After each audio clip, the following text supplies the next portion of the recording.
Yeah, ladies, we do need to get started. Thank you.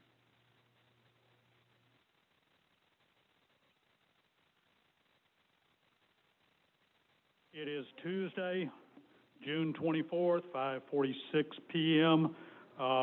This is the workshop agenda setting meeting is called order.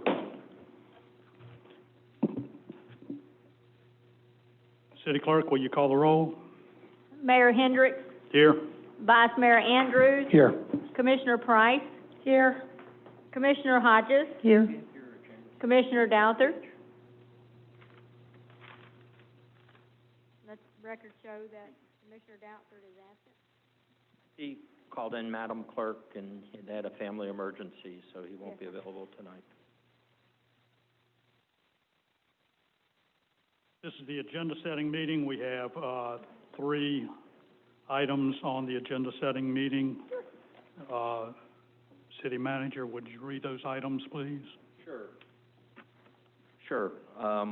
The first item is the fiscal year 2021 capital improvements plan review. The staff presenting what our CIP projects are at the workshop meeting on the 24th. And then the second item is the fire department, the funding agreement with Reddington Beach Communities, North Reddington Beach and Reddington Shores. And the last item that we have on there is the correction of the press release regarding the marine audit, which is a forensic examination. Okay, is there anything else the commission needs to discuss on this? Thank you. Any additions? Everybody? Go If I ahead. may? Go ahead. I'd like to discuss the Auditor Selection Committee. That kind of dropped off. It was supposedly so urgent, so we need to sort that out. I'd also like to include a discussion about the continued employment of our treasurer.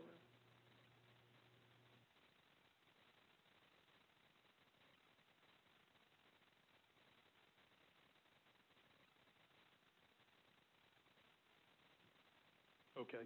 Are there any other items to add? Mr. Mayor, if I may, just one thing. I just want to have a quick discussion on the firemen COVID pay during the pandemic.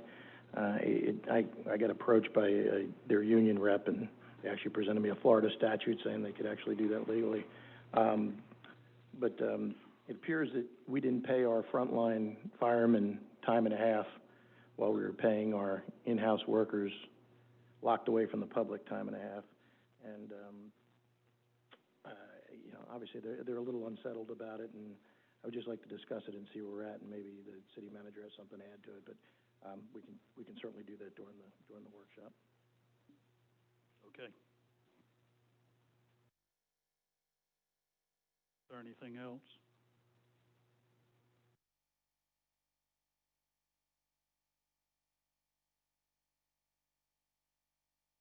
City Manager, do you have any further direction on this? Yes, I just wanted to go back through the items. We had the Auditor Selection Committee, the continued employment of our city treasurer, the fire department COVID pay, which, yes, I will be able to explain that to you, and the Reddington agreements, along with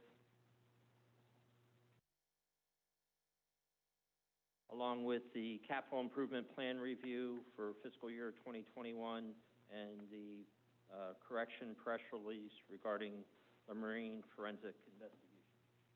Okay. Oh, and Mr. Mayor, just one more thing. I'm sorry, I totally had it written on another piece of paper. An update on the Crystal Island construction project. I'm getting a lot of questions about it, and just want to get a kind of a good feel on where we're going with it and what's going on with it, and where we're at financially with it. Mr. Mayor, if I may? Yes. Jamie Aarons, our Public Works Director, will be speaking to us about a couple of issues. Can we just add that when he speaks to us at the end of the meeting? Or would you like to do it? Perfect. That's good, bud. Okay. Good. Okay. Agenda setting meeting is adjourned. I'll see you folks in about 10 minutes.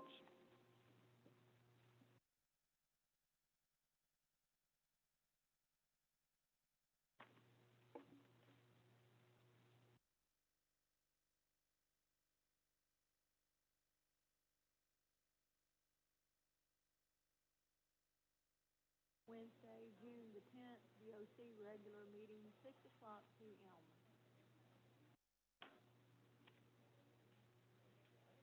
Good, very years, yep, yep.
Oh, yeah, it was the same, that's the problem. No, that's okay.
It is Wednesday, June 24th, 6 p.m. This regular commission meeting is called to order.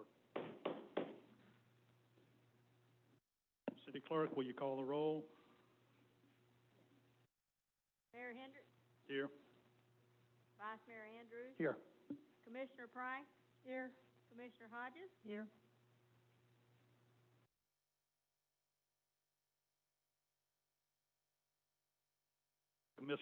Commissioner Hodges, will you join us, or will you lead us in invocation and Pledge of Allegiance? Yes, I will.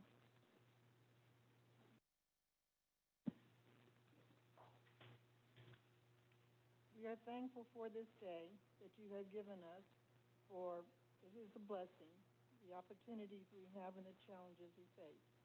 May we appreciate and use each day that comes to us.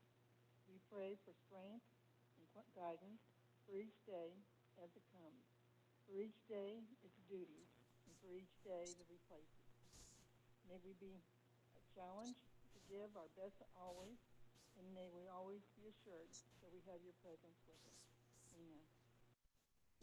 Remain standing for the pledge to the flag.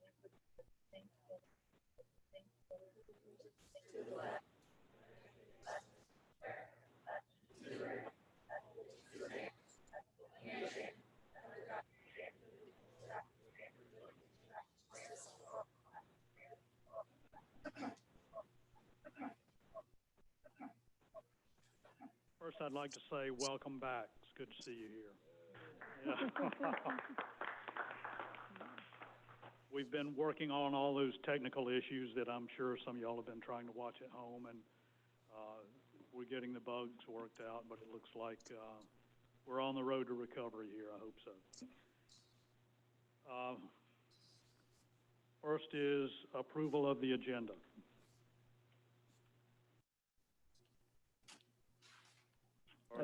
I make a motion to approve the agenda. A second.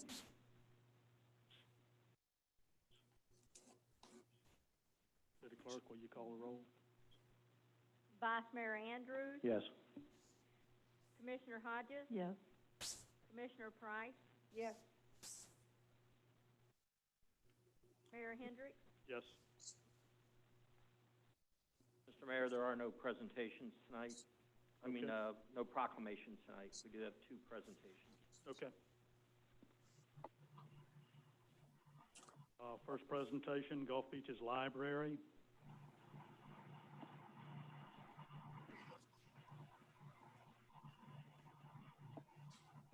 Good evening. My name is Vince Gadrix. I'm the director of the Gulf Beaches Public Library. And I see here tonight some new faces that have come in since the last time I was been here, so it's nice to meet all of you. Good to meet you. And I encourage all you to come over to the library, because I'm happy to report that after 2.5 months of arduous journey, we opened last Monday, like most of the other libraries in Pinellas County. And I'm happy to report things have been running well for us, because it was difficult, just like all the other libraries and businesses. Libraries had never been through this before, and just like everyone else, we were following the daily developments, the weekly developments, the monthly developments about how you're going to open, how many people you're going to let in the library, and that whole journey. And the whole month of May, we planned for it and recalibrated the library with tape on the floor and sneeze guards up at the circulation desk, and deciding how many people were going to be able to be in the library at one time. And it's worked really well, because I know that the residents that use the library, they love the library. And one of the things that I heard just in my office over the last week was, well, this is our favorite place and we missed it. We, all ages, from older adults to children, we love the library, and it was so hard for us not to be here. So after all that work, it was real rewarding to hear the people of the community, how happy they were to get back into the library. And those sentiments are, they're especially relevant for the residents of Madeira Beach, because one of the things that's unique about our library, for those of you who are new, is that unlike most of the libraries in Florida, we're a 501c3 nonprofit entity. Most of the libraries in the state of Florida are departments in their municipality. The Dunedin's, Pinellas Park, St. Pete Beach, all those libraries and departments in our municipality. And what's unique about us is rather than being tied to one community, we have 5 communities that we serve and that help fund the library. And those communities are Madeira Beach, North Reddington Beach, Reddington Shores, and Treasure Island, which has the largest population. But given all those communities, Madeira Beach seems to be the most special because we get the most use from those residents. Last fiscal year, 89,708 items circulated in the library. That includes all the items that patrons checked out, such as books, DVD, books on DV, to name a few. And those checkouts cover a whole range of items from adults to children's materials. Now, Madeira Beach Library cardholders checked out 22,748 items that year. So that means that 25% of the library's circulated materials were checked out by Madeira Beach residents. So that's not just the beach communities, that's everyone in Pinellas County that has a library card through our library.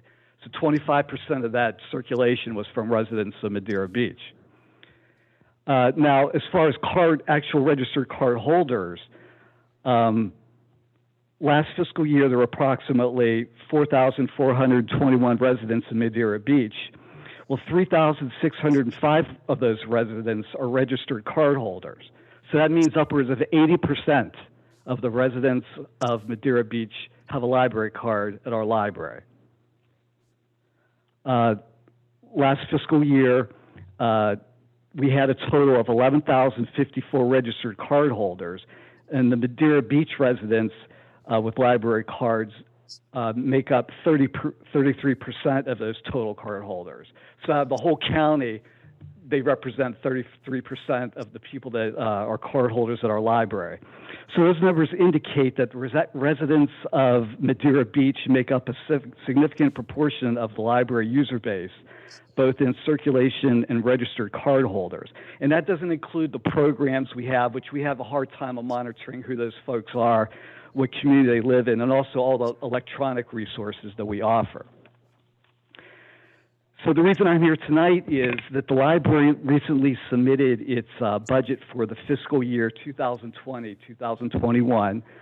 The budget total for the upcoming fiscal year is $660,485.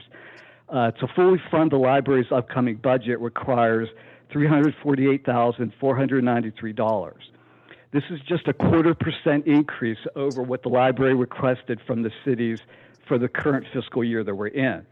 Our local interlibrary agreement specifies that each of the 5 supporting municipalities' apportionment of that additional funding is based on population size. So the total population of the library service area is 16,482 residents. Madeira's beach population of 4,417 residents constitutes 28.8% of the library service area's population. At that percentage, the library is requesting an apportionment of $93,392 from the city of Madeira Beach for the fiscal year 2020-2021 to be distributed quarterly at $23,348 per quarter. And like I said, that's just a 0.25% increase from what we asked for last year. So that concludes my presentation. Thank you. I've got a question on Okay. this, and that is, when you calculate how much each city is paying, Right. That's done by population, correct? Correct. Okay. Is the fact that Madeira Beach furnishes the building taken into consideration at all? Well, the dynamics of that is the library. We have a lease with the city until the year 2060. Yeah. The library. 46 more years at $1 a year. The library, and I know it seems weird, but it's the way it is in the lease. The library physically owns the building. So even though we leased the property, all of the documentation I saw is that the library owns the building. When they built it back in 1969, there was a nonprofit group that formed and donated the money. So to answer your question, no, it's just based on population. And approximately 60% of our funding comes from the five cities. The other 40% comes from Pinellas Public Library Cooperative. The other money we make through people coming and making photocopies and stuff like that. So the other that's about 40%, and the other 60% comes from the other five cities. And based on the interlocal agreement that was updated back in 2012, it's based on population size. And that $480,000 you have sitting in CDs? Yes. What is that for? That's money that was put aside for capital projects. Most of it is money that was donated through large memorial type donations. Like at the beginning of this year, there was someone that passed away and left the library $93,000. So that's money that we put into that fund. One of the long-term goals that the library had was creating a new meeting space in our building. Because right now our current meeting room is 395 square feet. So it's going to be a long time before we have programs again in our library. When everyone's separated at 6 feet, that means like there's about 10 people in there. So one of the ideas was that perhaps we could do an addition onto the building. Now, we've been working on this for a couple years. One of the problems we ran into was that the state of Florida has a library building grant that they offer once a year. And I think for a lot of years, the library thought that it was automatic given that when you apply for that money, you're going to get it. But they only give out 2 of those a year for $500,000.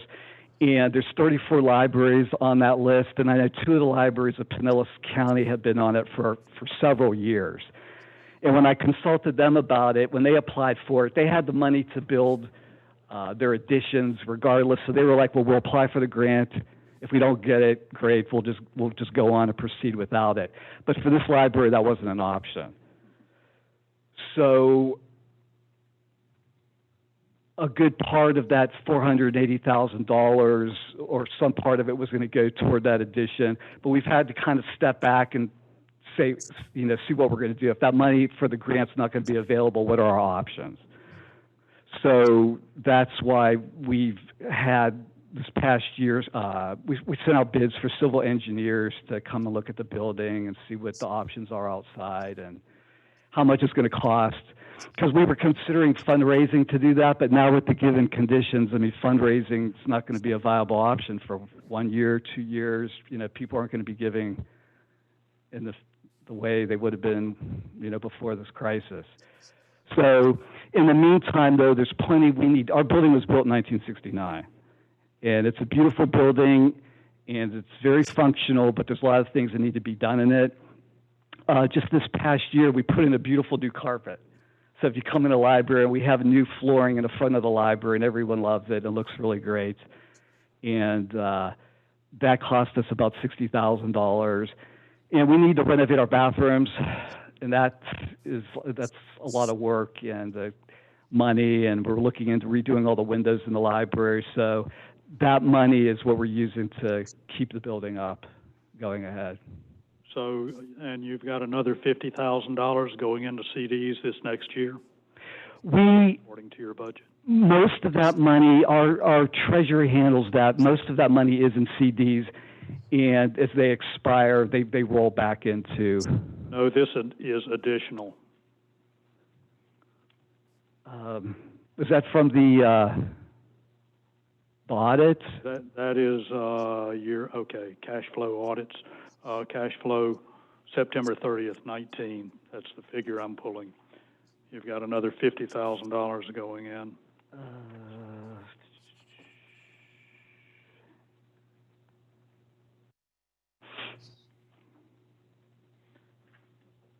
That's okay. Moving on, who takes care of the grounds over there? Do y'all take care of the grounds around the library? We did up until, I've been here for 3 years, and just prior to that, the city started taking care of the grounds. Yes, sir. So we're furnishing the ground, we're taking care of the grounds, Yes. and we're paying as much as everybody else per capita. Yes. Okay, thank you. Vincent, I just got one quick question for you. How you been, by the way? Good? Good, thank you. Excellent. I was looking at the only major change on your budget, everything else seems to be pretty much in line. You've got a $95,000 capital improvement line. Yes. Versus $31,500 last year.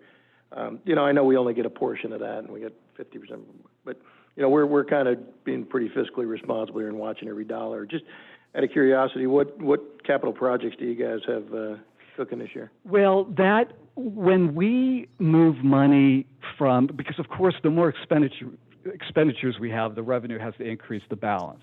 So we don't want to penalize the cities for when we want to take money out of our reserves to go into capital projects. We don't want to penalize the community, so that's why at the beginning of the budget you see other income. So that goes into the other income. That's why our increase this year was only 0.25%. But to answer your question, that's just part of the ongoing projects. 40,000 of that was going to be for looking at redoing the bathrooms, like our back door. It's the original wood door from 1969, and then the other half is from that donation we had at the beginning of the year. We want to get all new furniture in the library to go with our beautiful new carpet. We're due to get new computers. Our computers are about 7 years old, so that's what that's all going to go to. Oh, and just so you know, we've been taking care of the grounds for way longer than the 3 years before that. We were taking care of them for a while. I did notice that you are going to be carrying our copy of the budget. Pardon me? A copy of the budget. You're going to be carrying that also at the library? Is that correct? The budget. I think our operating budget, you keep at your library. Oh, yes, I'm sorry. Okay. Yes. Okay, I just didn't say. Yes. Copy of our CAFR and. Okay, I Yeah. appreciate that, because I had made comments to other people who have asked me about it, and I let them know to check at the library. No, and they do, and we have it up at the circulation desk, and it's there for people to see. Yeah. Thank you. Sure. Vince, there were a couple more items I wanted to check on also. That is 45,000 for new books, and 8,500 for DVDs and CDs. I think most people, correct me if I'm wrong, but I think most people are going to Amazon and Netflix and Redbox, and that's kind of a questionable expenditure in this day and age. Well, for the books, all the libraries contribute to the e-books that are available in the county system. And I take that money out of our book budget. So every year we increase the money that we put in. Usually it's about 7 to 10% of our book budget that we donate to the county system, and all the libraries do the same thing. So when that increases, it's not a separate line item. The money we put in those electronic resources, that's why that increased. And DVDs, it's something that people still take out. When you look at our statistics, it's something that's what people take out, and so we want to have that material in there. I was in there the other day looking for a DVD, and yeah. I just thought it was a lot of money for buying DVDs. So okay, I just want to check on that. Thank you. All right, thank you. All right, thank you. I just have one short comment to leave you on a good note. I can't believe you collected $4,500 in fines. I mean, do we have that many people that do? Well, that number has actually gone down over the years. And that's one of the things that the county library system is considering is in the future doing away with fines, because a lot of other counties have. Hillsborough County, I think Polk has done it. And over the years, the library in a roundabout way has been doing things to extend books. Like right now, you can renew, books automatically renew twice, so you're less likely to get fines. Just a number of years ago, that number was about $7,000. Now it's $4,000. In the next year or two, it's going to go down even more. And then in the next few years, we might not be collecting fines at all. But it is, to see it, it's kind of a surprising number. But at one time, it was a lot larger than even that. Well, now you've blown my mind because, I mean, you need to start collecting fines. I mean, if you're actually collecting it from people, rather than coming to the communities and asking for this money when you have so much in the bank. Well, like I said, that number is, Praising you for that, and now you're saying you're going to do away with it. I was thinking, oh, that's some good management on your part to collect all that, but. well, that's not just a unilaterally one library. That's the Pinellas Public Library Cooperative is made of 15 libraries, including Clearwater System and St. Petersburg System. And between those two libraries, there's- All the Right. Gulf Beaches Library, not just you. correct. So when that decision is made, and it's not the individual libraries, those libraries will go to their towns and have the same meeting. Like Dunedin, they're a department and they're in the municipality, so they'll have a meeting like this, and the library director will say, look, and their situations are a little bit different because in those libraries don't get that money since they're part of the city. That money goes straight to the city. So, in a manner of speaking, they could put that back toward the library, but those libraries don't see that money directly anyway. But So Schedule 1 of this budget, you're saying isn't accurate, that you don't collect? I'm getting no, this. we are right now, but that's just something that the libraries are thinking of for the future. We're collecting it right now. But over the last number of years, How are you going to make that up? well, like I said, the number has been going. Personally, I never looked at fines as a revenue source for libraries. I've been a library director for 11 years. And to me, I just looked at it as the economic means to control the material that comes in the library. People know they're going to get a fine, so it's the economic means of managing that behavior. Usually, sometimes there's a small percentage of libraries, but for whatever reason, that's a huge number for them, where if you stop collecting it, it is an issue. But like I said, for us, every year it's been a little less and less. When we do the budget, I always estimate it that it's going to be less and less. So it's not just like you snap your fingers and it's gone. I mean, it's been a long process. It'll still be a process, and that's how we do it. And we do have other ways of getting money, like donations. Given that we're a nonprofit, we're looking at new ways to, which in these current times is going to be difficult, but given that we are a nonprofit, we can fundraise. So that's an option we have in the future too. Thank you. Okay. Vince, everyone's is having to tighten their belts now. Right. I would like you to go through these again. The city's tightening their belt. I would like to see if the library can't tighten their belt some for us. For this upcoming? Yes. Now, one thing we did do is normally every year we have an employee, an increase.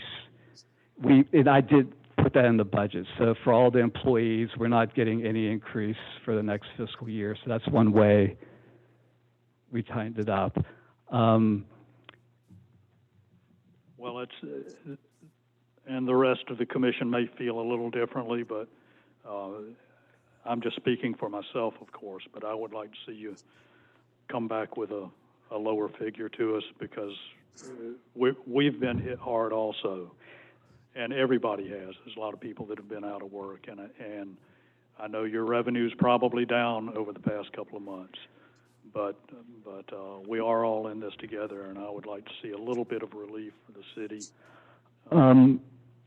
If you can go back and revise your figures. I would just say that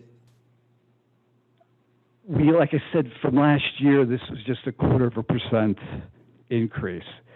In the 3 years I've been here, we never asked for any type of substantial increase. It was, last year I think it was about 0.5%. This year it's 0.25%. And when we send this budget out, it goes to the 5 cities. So the other 4 cities have this budget, and it's broken down by those percentages. So right now, if they accept it, then I don't know how I could really change this.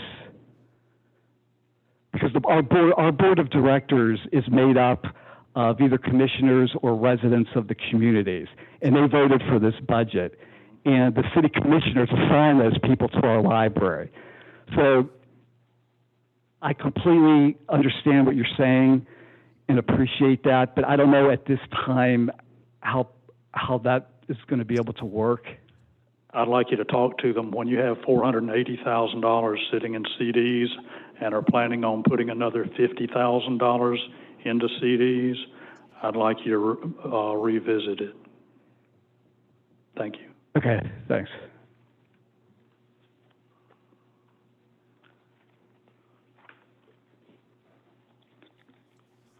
Next is cost of law enforcement services for the year 2021.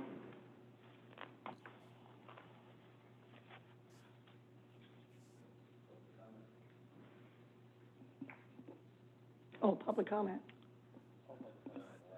Yeah. Yeah, we're holding public comment until after this.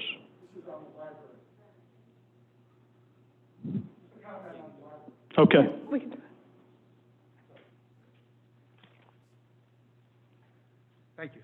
Steve Kochik, 15301 2nd Street, East Madeira Beach.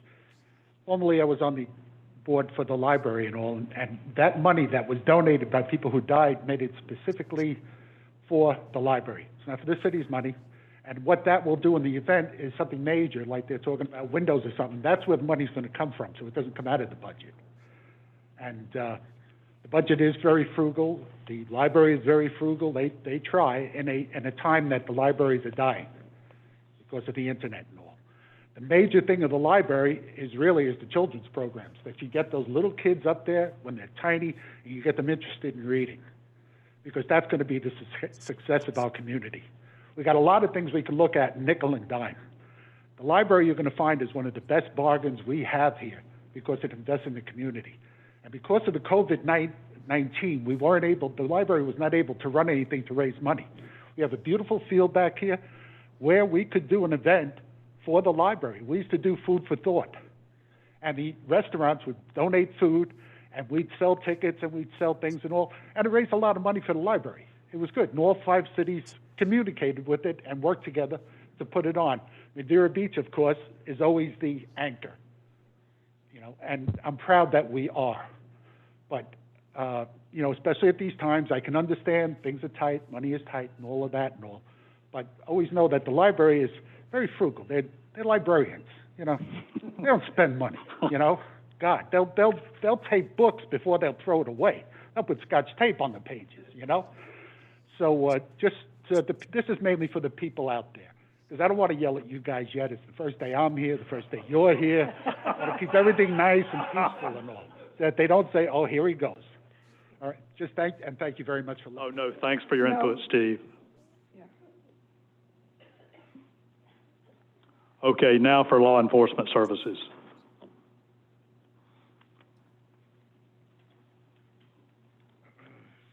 Good evening, Mayor, Commissioners. For those of you who don't know me, my name is Mike Liner. I'm the captain with the Sheriff's Office, obviously. One of my duties is I work as the liaison between our contract cities, South County, 10 of them, and the Sheriff's Office, obviously. So I can attest that the Sheriff is very approachable at any time. I think you all see that from this recent COVID stuff, and I know Mr. Daniels talks to him. Excuse me. But what he did about 5 years, in addition to being available in that respect, he put me in this position so that if you have more timely things, because occasionally he'll get busy, so he wants to make sure the cities don't have to wait for anything. So sometimes Mr. Daniels will call me or he'll call the sheriff, but this is one of my duties as a liaison. And one of those duties from that is the budget presentation. So, having said all that, I believe you have the figures that they sent over, correct? So what I plan on doing is running through it real quick to kind of give you an overview, and then if you have any specific questions, I'd be more than happy to answer them for you. So the budget that they sent, or the projected cost this year, is a 2.66% increase. Since I've been doing this, it probably hovers between 3 and 3.5% each year. On this year, what we've done, you've seen it's below 3, primarily because of the estimates on fuel cost. So we've calculated that we're going to pay less, and it's kind of difficult because this budget's October 1st through September 30th. But we've done calculations that we think we're going to be okay on the fuel cost, which we pass along. So that's where it's below 3%, primarily because of that. When you go on to the worksheet on there, just the breakout of it, so you all know you have a minimum of 2 deputies in your city at all times. So it doesn't include supervision, that's just your 2 deputies. So the way we work it, when you look on item number A, the overall cost per deputy is there, but on B it tells you how it breaks down. So how you get to the number 8 is you'll have 2 deputies on day shift, you have 2 deputies on night shift, which brings you to 4, and you have 2 shifts needed to cover 7 days a week. So that's where you get that number 8. Sometimes I'll get questions on that. Then you just multiply the 1.2 relief factor. Since we went to a 12-hour shift, the relief factor is 1.2. Back when we had 8-hour shifts, it was 1.6. And realistically, what that comes down to is how much of a relief factor you need if somebody takes a vacation or a day off. So that's where the 1.2 comes from. On the section C is your special enforcement. So the city does contract for 2 community policing officers, one obviously right here now. And then you have a codes person as well, and then they kind of cross-train and help each other out. So not all the cities do that, but that's in your contract. You have 3 school crossing guards that are all for Madeira Beach Fundamental. 2 are up on 150th, and 1's down by the American Legion. So that's in there. Your vehicle cost, under item number 1, under E, it says 270 miles. What that is the average those 4 deputies drive each day. So it's not 1 deputy driving 270 miles in your city, it's 4 that day. And then they break out, the CPOs tend to do a little more interaction with the community, so they're not driving quite as much, so that's a breakout there. And then the mileage, the cost per mile is what went down this year, which kept your overall increase lower. And then on your supervision, all our contracts are you just pay for the portion of what you use. So the 3.232% under F, that percentage right there, that's your crime factor, for lack of better terms. It's based on the crime factor.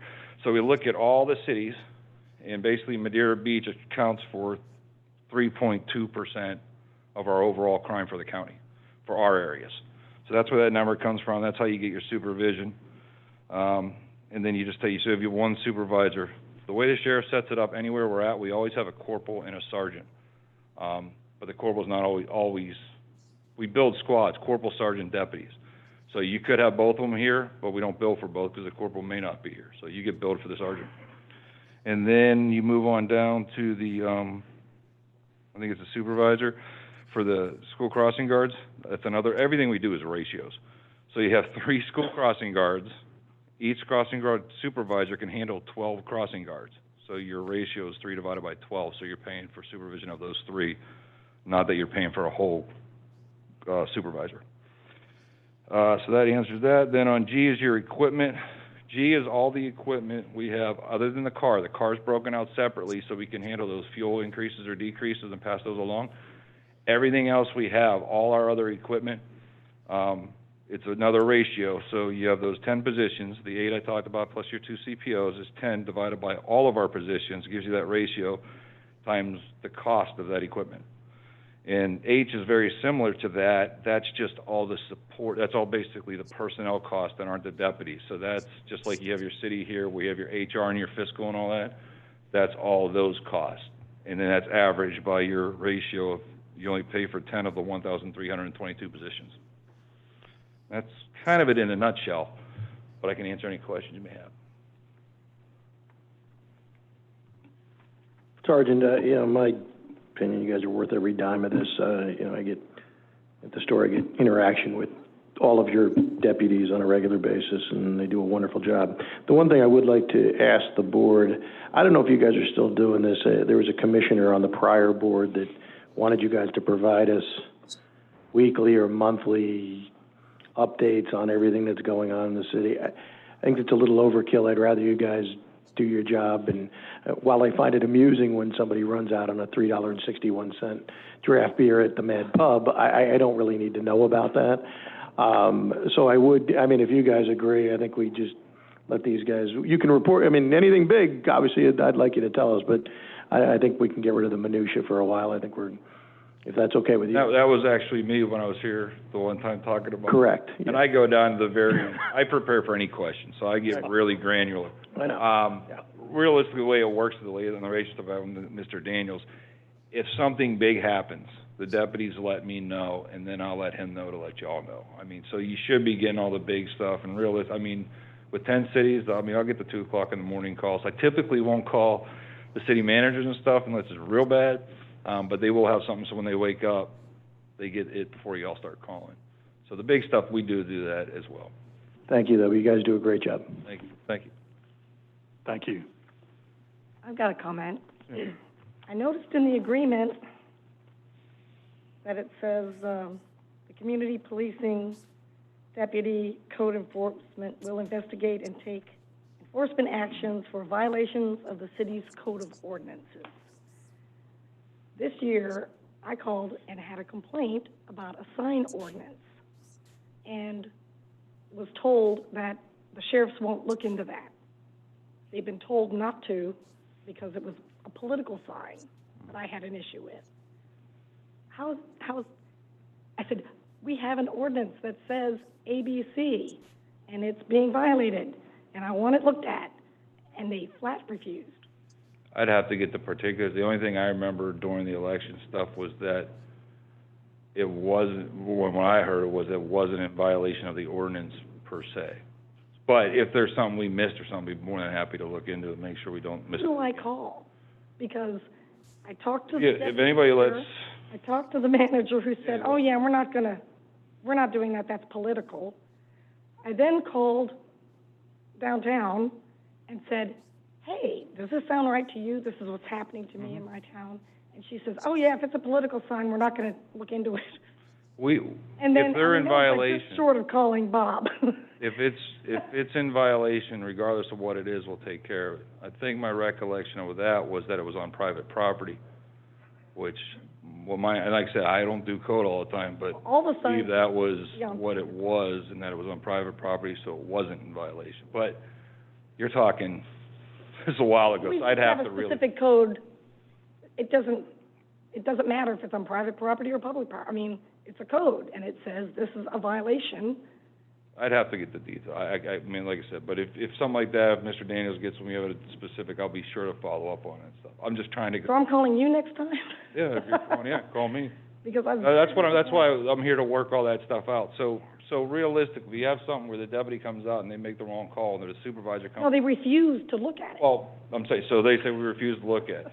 You go with a supervisor or whatever, they refuse to look at it. I'm the stop person, so you get to me. I'm the one who liaisons all this stuff, and I'll get you an answer one way or the other. It'll be like, no, they should have done this, or no, they didn't do it because of this. But you have an answer one way or the other. So if it gets to me, I guarantee I'll take care of it. But Mr. Daniels calls me and stuff all the time. Yeah, I can give you a card. Thank you. Anything else, Ms. Mayor? Anyone else? I think that's got it. Thank you very much. Okay, thank you very much. I do enjoy, like I said, I live across the bridge, so I'm always down here. So now that we're done with the presentation, I really do enjoy the relationship we have with the city and stuff. So, Do you pay for parking when you come out here? you saw us down here when I was on the ATV and stuff. So it's interesting because my relationships, I've been able to find some areas where you have to pay, and there's areas where you don't, not illegally, where they don't charge. So, but those are hard to get, especially these days. Yeah. Thanks a lot. Thank you. Okay, we are ready for public comment. Vivian McDowell. Come on up. Come on down, as Bob said. Okay, me, I'm not. State your name and address. Vivian McDowell, 910 Bay Point Drive, Madeira Beach. And, my problem is that, I have a dock, and it's right across from Marker 10, which is across from, the Veterans Hospital. Well, especially on Friday, Saturday, and Sundays, the traffic is terrible. Specifically where I live, the boats coming from Johns Pass at full speed, they don't stay in the channel. They cut through across between my dock and the Marker and then get into the channel. And there's been several times where two boats going in opposite directions crossed between my dock and the Marker. And also, my family enjoys kind of jumping off my dock and swimming around, but now it's like, it's dangerous. And I really see an accident in the offing. Also, I'm there with my camera trying to catch a picture of a manatee, which I have seen in the channel and between my dock and the Marker. So it's like I've been taking pictures of these boats going, and it's terrible. They're going so fast. Have you realized the distance between my house and the Marker? I mean, the dock and the Marker. It's really, really.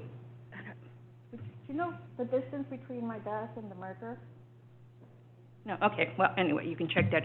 But it's dangerous. Okay.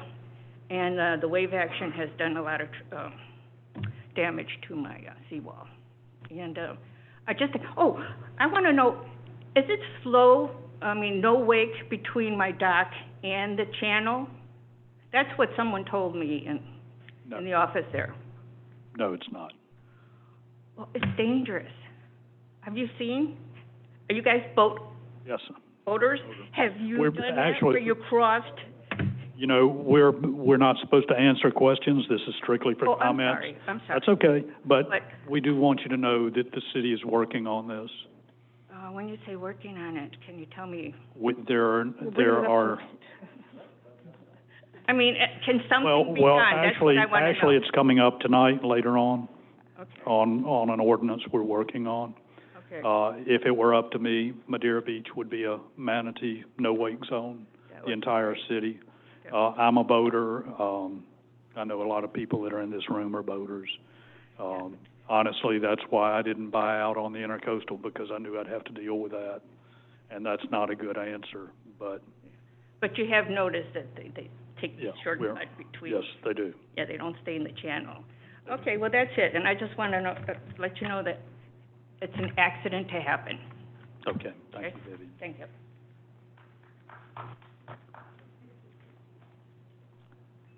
Mr. Brooks, Jeff Brooks.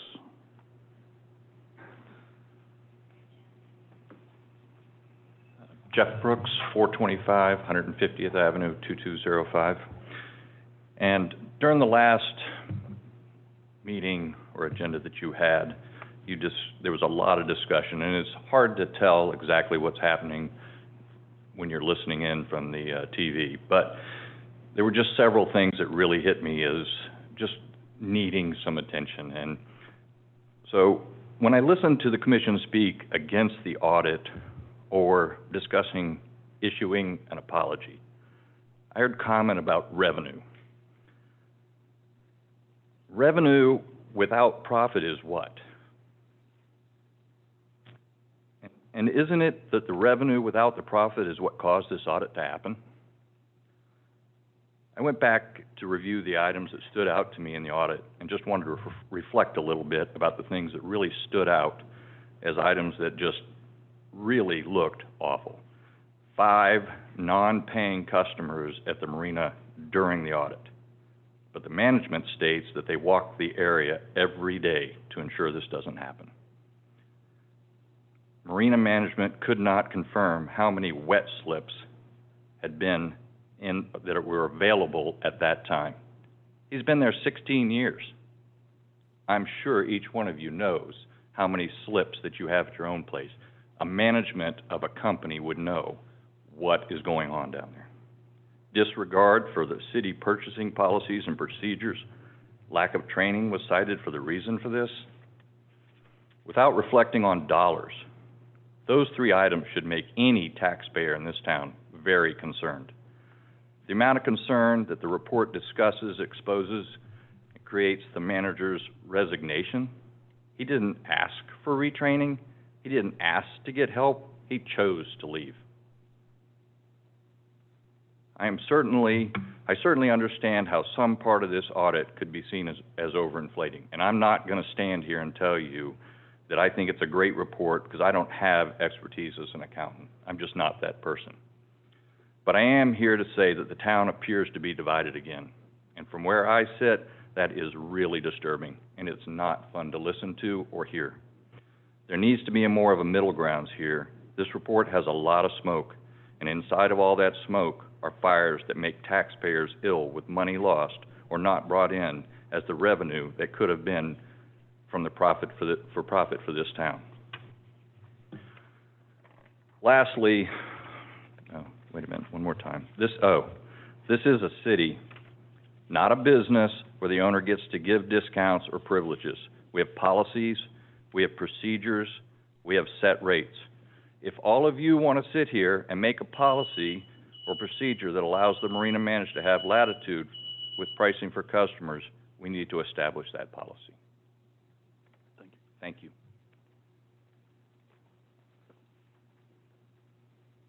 Mr. Edwards?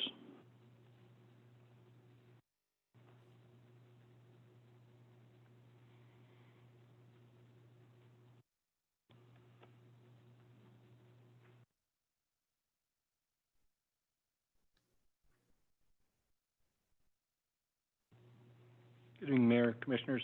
Tom Edwards, protected address. I'm a resident here. I knew this issue was going to come up. I started looking at this executive summary on the forensic examination report. I got it late this afternoon, so I only read about half of it again. You know, it's been about a year and a half since we looked at it. But I was concerned also with some of these same things about discrepancies, there's lack of training, mismanagement, negligence that occurred with the top management. And these were in the news articles, and it's also reflected in the audit. I'm sorry, financial examination. There was, if even with the gas, where there might be $300,000, whatever, that was authorized discounts from previous commissions, you still have $220,000 that can't be accounted for. And you had, looking at the report here, you have identified several transient customers that appear to be charged at the marina's long-term monthly versus the marina's transient rate. Mr. Marsicano later stated that as many as 5 non-paying customers currently are in the dry storage area. It was contradicted by Mr. Crabtree. The lease permit requirements, liveaboard rentals are only authorized for Dock A. Liveaboard rentals are limited to 6 months stay during any 12-month period. Marina staff have allowed liveaboard rentals on Dock B and allowed liveaboard renters to stay longer than 6 months against policy. Marina staff indicated that Marina no longer accepts any liveaboard wet slip rentals, and the current liveaboard wet slip rentals were grandfathered in. And one of the employees said that they stopped accepting liveaboard rentals approximately 1 year ago. However, we noted instances of new liveaboard rentals being granted within the last several months. It appears that the marina has not historically charged wet slip rent to an average of 4 wet slip customers on a monthly basis, resulting in approximately $56,520 in lost revenue during the 3-year examination. The marina assessed $129 or $3,870 in late fees for the reviewed period. However, a lot of that was reduced after the people paid their rent fee, but they didn't collect the late fees. So it certainly seems, I mean, I've met Mr. Marcano on several occasions on other issues. He's a very nice person, friendly, but he doesn't always know what he's doing in certain things, and that's been apparent on several occasions that my neighbors have met with him on. And to be here for the city 16 years and supposed to know the policies and procedures, it just was not reflected in this financial audit. I don't think we should issue an apology letter to him or to the previous city manager, Mr. Crawford. And, you know, I think you need to also talk to the city attorney a little bit more. Do we really want to do this? Does it create any liability for the city? Thank you, sir. Thank you. Mr. Mayor, let me just respond with something just real quickly. I'll be happy to host a town hall, and I'll go page by page with you guys through this entire document. Taking shots at Dave Marsicano in a public without him here to defend himself is completely inappropriate. Plus, you guys got to remember, the guys that did the audit or the fraud examination never ran a marina before. So you got pages and when you talk about what the papers responded to, the papers responded to our press release, which was, I went through it sentence by sentence in the last meeting. And everything in that press release was inaccurate. Everything. And I'll be happy to do it in a town hall where we can all sit and have an open discussion and we can talk about it. I'm against an apology too, by the way, Tom. I totally agree with you there. Totally against it. What I would like is a factual press release issued to the press so that they can run a retraction on the story. That's all I've ever asked for. That's it. But yes, I would be open. Honestly, if anybody wants to chat about this, I'll be open. I'll go page by page with you guys because I have dedicated a lot of time and effort into this. And I think what you'll find is, you know, they never even spoke to Dave Marsicano. Anything they have quoted in there from him, they spoke to him 10 minutes before the audit started, and that was it. They never even gave him the results. So let's not drag his name through the mud until the guy has a chance to defend himself, okay? Thank you. Mr. Preston.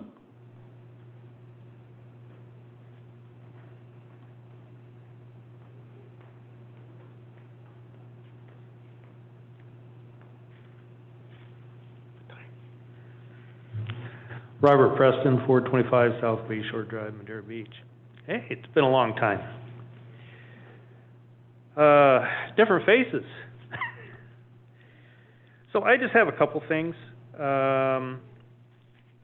know, one of the things that I would like to see from the city manager or from the administration that comes out in a document or at the end of the commission meeting is that you folks request things or want things done, and we don't hear about it for months. You know, one of those was the request for proposal for attorney. I mean, that went just nothing. Where was it? You know, I'm just using that as an example. So it would be nice that if the administration could provide updates on things that you have asked for. You may talk to them in person, but the public doesn't have that, isn't privy to any of that information at all. So that's kind of what I'd like to see, whether it works or not. And I know you're going to talk about the Crystal Island project, so I can talk about that when that comes up. The other thing is, COVID-19, the budget, hard decisions, you know, just like the library guy, he didn't understand how making the hard decisions need to be made. You know, you guys are going to have to make hard decisions.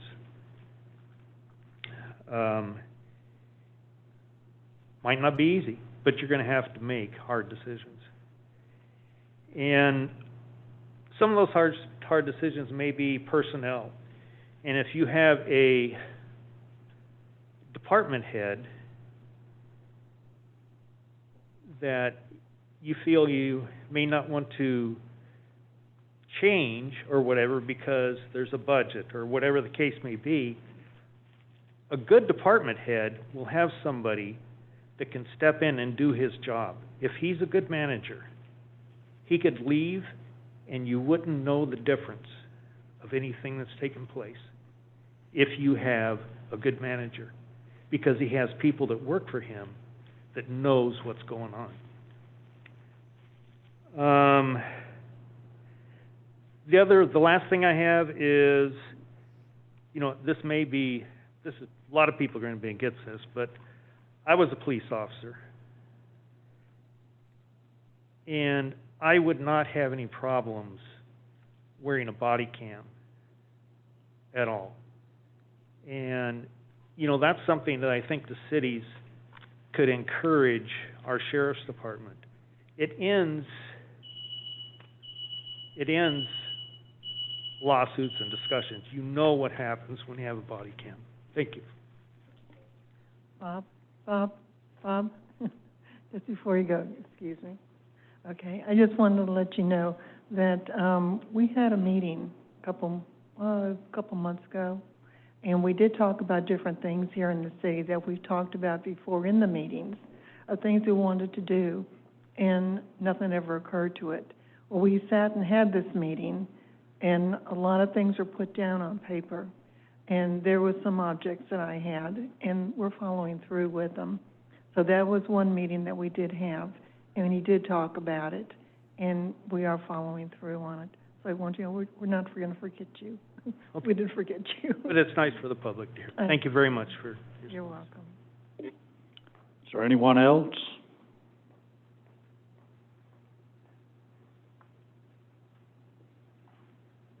Steve Kochick, 15301 Second Street, East Madeira Beach.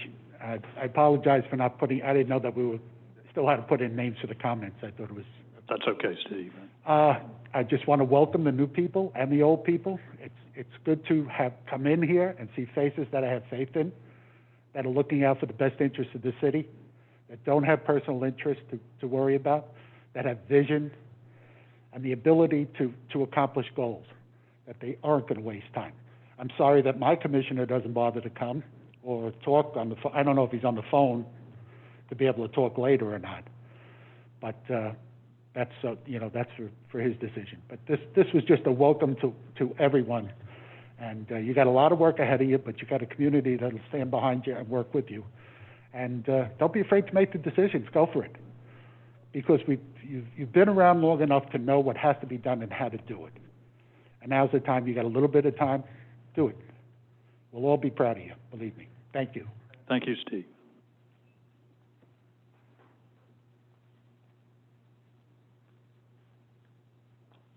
Mr. Mayor, Commissioner, City Manager, and staff that are here. It's good to see you all.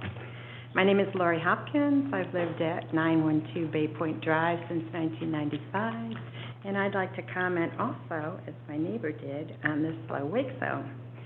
I saw it as an agenda item after it happened in March, and so I was a little behind the boat, so to speak, but I called Linda. I don't know, is she remoting in on the meeting today? I'm not sure if Linda's here, but anyway, I called her, commented about it, and asked her the question, because I was so excited with the first sentence. All Madeira Beach waterways will be slow wake zone. And then I read down a few more sentences that said, except for the Johns Pass Channel.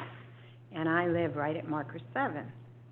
Is that the channel where they're all speeding by so fast that they crash our seawall every day? And I asked Linda, I said, why is that excluded? She said, it's an excellent question. I don't know the answer, but we have to work with the state Fish and Wildlife, and I will get back with you.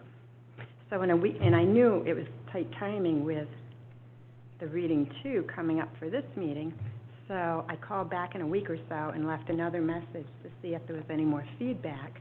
I didn't hear any more, and still don't know the answer to that. So I guess my question is, and I guess you can't comment, but my question is, why can't we have a slower wake zone in that area? Is the state regulate that one area that is considered intercoastal waterway? And that's my question. That I don't know what happens at reading two, if this is final, or if we're still researching that topic, because you alluded to maybe later in the agenda tonight there's something happening. Mayor, may I answer that question very Yes, quickly? please. The two channels, the intercoastal channel, the actual marking of a channel. You know, the waterway is Boca Chica Bay there, and then we have Johns Pass. But the channels themselves are covered under the Army Corps of Engineers and FWC, and they regulate the speed zone that's in there, and I believe it's 30 or 35 for vessels going from one area to the other, except under certain conditions when they're going under the bridge, and there's certain areas. But what we're addressing is a slow speed zone, minimum wake for all of our waterways within the city. Even our area? Yes. Oh, okay. You know, but the channels themselves, we don't have the authority. You know, we could pass whatever we want to pass, but they would halt that up in Tallahassee because we can't regulate the channels themselves. So from the marker into our seawall will still be regulated by Madeira Beach? Correct. So the 75-mile-an-hour speeding by might... And that's part of the topic that we have with the ordinance that's coming here shortly. Okay, all right. Thank you very much for your time. I appreciate it. Thank you. Mr. Pricer, do we have any call-ins? I actually have the controls over here. Before we do the call-in, I do have one email. Okay. Do you have another comment? Yes, a lady I'm just sorry. raised her hand. Sorry. I just want to thank our policemen. They're doing a great job. Our policemen and all policemen, United States of America.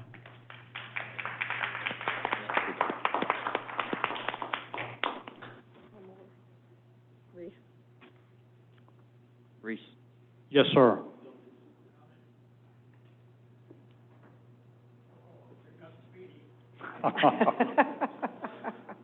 You got a horn on that thing? Okay. Okay.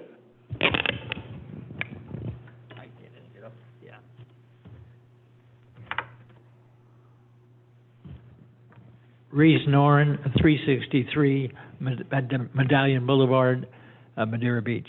I'm glad that my wife didn't make me promise I wouldn't make any comments, because when I came tonight, I really hadn't intended to make any, but I feel compelled to make a comment regarding the forensic examination of the city marina.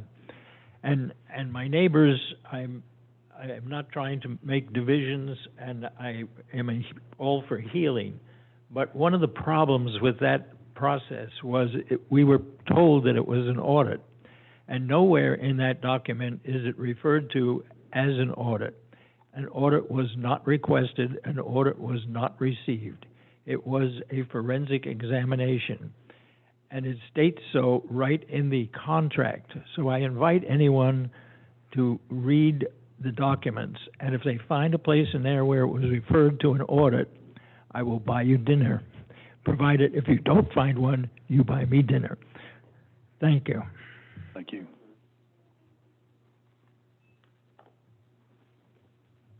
Mr. Daniels?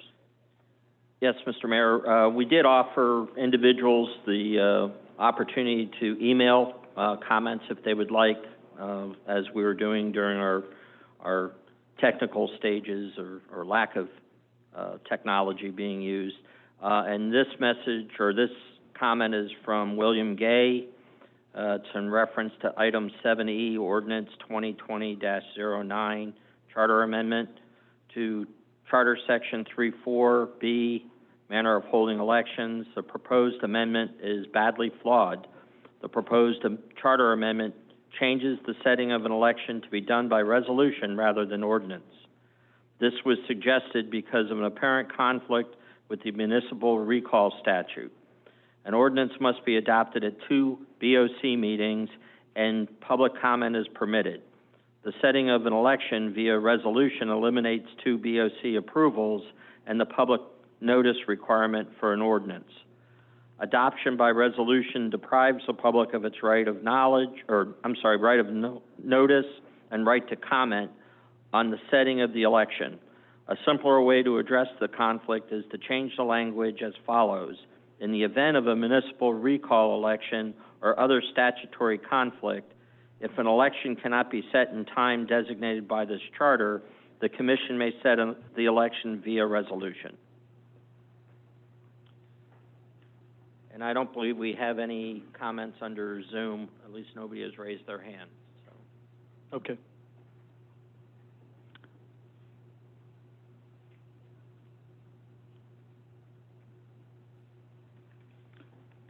Okay, we're on to public hearings.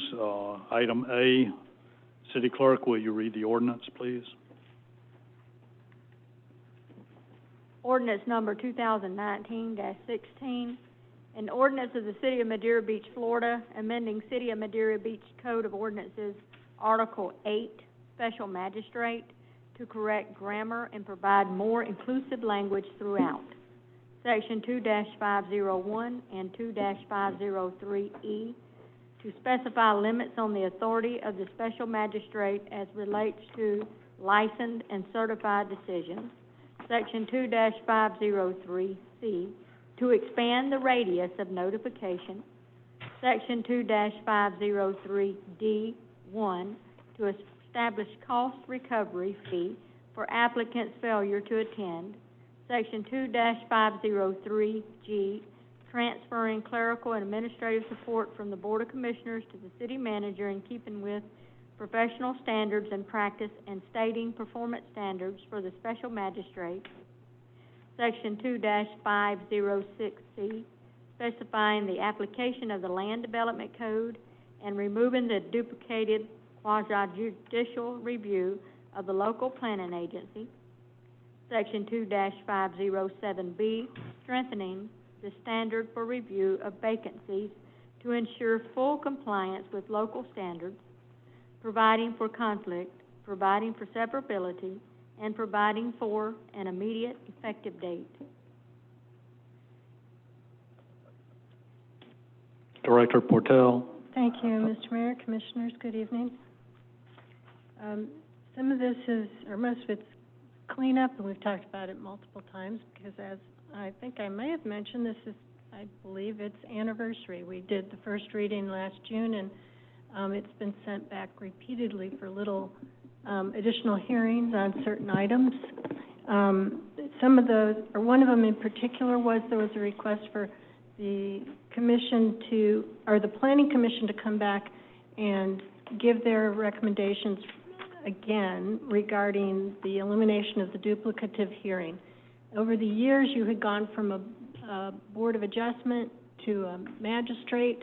At some point, the Planning Commission was handling it, and over the course of those changes, you ended up with a process that required 2 quasi-judicial hearings for special exceptions, one to the Planning Commission and one to the special magistrate. This creates all kinds of potential legal issues because each of them is holding a separate quasi-judicial hearing. If they contradict each other, then the city is left vulnerable in both directions for lawsuits. So generally, you have one quasi-judicial hearing on any item. My recommendation was that since it was clearly the intent of the code that the Board of Adjustment or whoever was serving that function, in this case the special magistrate, that was the original chartered intent that the hearing be held at that point, that we go back, clean up the code, and eliminate that secondary hearing that was held at the Planning Commission. It's a whole lot to go through, 2 hearings on an item. A special exception is something that is allowed by code. It is a use allowed under certain circumstances, and if you come in and meet all of those circumstances, it's supposed to be pretty straightforward because you have certain rights as a landowner to move forward under those conditions. And so 2 levels of hearing on that is pretty extreme. So we recommended eliminating that. The first time we had the hearing, I had only 4 members show up at the Planning Commission. They argued among themselves. They decided, the majority of that group decided they didn't want to give that up, the power to have that extra meeting. So when I came to the commission, we had a recommendation for approval from the staff with findings, and a recommendation of approval for most of it except that part from the Planning Commission. So the board wanted me to go back and get them to talk about it some more and be specific about what their issues were. When I took it back to them, I had the full planning commission there. We talked about it in more detail, and they agreed with the staff that was an unnecessary and duplicative process, and that the planning commission did not need to have that extra hearing to advise the special exception, in the special exception to the magistrate. So I came back with that information to the hearing. At that point, Commissioner Douthert raised the issue that that during the previous hearing, he had asked about expanding the notice area. You will note that in here, we were already recommending an expansion because the current ordinance reads only 200 feet worth of notice, which is not very much. It's normal to have 300 for this kind of situation. And he had asked, should it be maybe even more, 500, and please go back to the Planning Commission and see what they felt about that. The board didn't ever really vote on that, but we did get it referred back to them. The Planning Commission talked about that in detail. They even measured it out, many of them among themselves, once they had their packets, and strongly recommended against going to 500, because in Madeira Beach, that means somebody may want to get a variance for a foot on their front setback, and they've got to notify people on an entirely separate island to come comment about that. There's no way those people are affected on these issues. They're usually really small issues. And for variances in particular, those are things that, because this has all been strengthened to be more consistent with court proceedings and interpretations throughout the country and from the Supreme Court, the variance proceedings and the requirements for variance are so strict that it has to be associated with some significant limitation on the land. This is not something that happens all the time. It will happen very seldom, and you don't want to imply affected status for people well outside of the affected range. So the Planning Commission recommended that 300 would be enough of an expansion. They did not think they wanted to go any further than that. There are other cleaning up items in here dealing with the cost to the city when somebody doesn't bother showing up for their hearing, and then we have to go through all of the mailings and advertisements again. You don't want the citizens paying for that. And then some other cleanup issues also dealing with the ability of the magistrate to order either the building official or the floodplain manager to sign and seal something that is not meeting the standards of their licensing. We have one situation historically where that was done, and it actually potentially created significant problems for us with FEMA and our CRS review. The magistrate does not have credentials for that, and sometimes what apparently seems rational to them is not necessarily consistent with FEMA's thinking. Or the licenses that we hold. I know for my part, I just wouldn't sign and seal it. It would be up to the city to figure out how they were going forward with that, but we don't want our professionals to be put in a position where they feel like they are being directed by the law to do something they find illegal or inconsistent with their credentials. So those are primarily what you see here. In regards to the variance procedures, this and the other ordinances that accompany it, which have already been approved, are intended to make it consistent with the Supreme Court findings on variances, which are that it does need to meet all the credentials for a variance, not just some of them. We've had some problems over the past with the language that said it needs to substantially or substantively meet the credentials, because there are findings of fact that you have to make, and depending on who is your hearing officer, it may feel substantial or substantive to them, even though some really key issues are left out.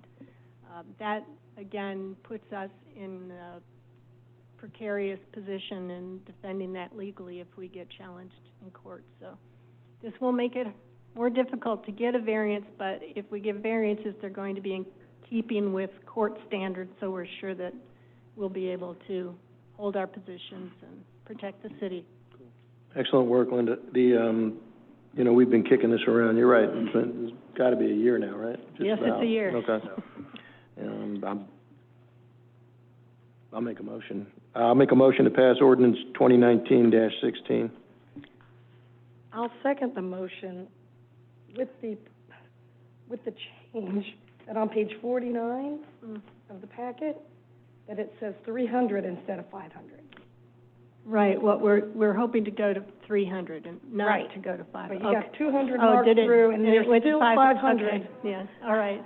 Oh, it does say Okay. It's been changed so often, I'm sorry about that. No, it still says 500 Great, on thank it. you. So, but I read it in detail, and I think it makes a lot of sense, and, I will All definitely right, let me second- change my motion real quick. I make a motion to pass ordinance 2019-16 with the one change in Article 8, Section 2-502, appointment and removal.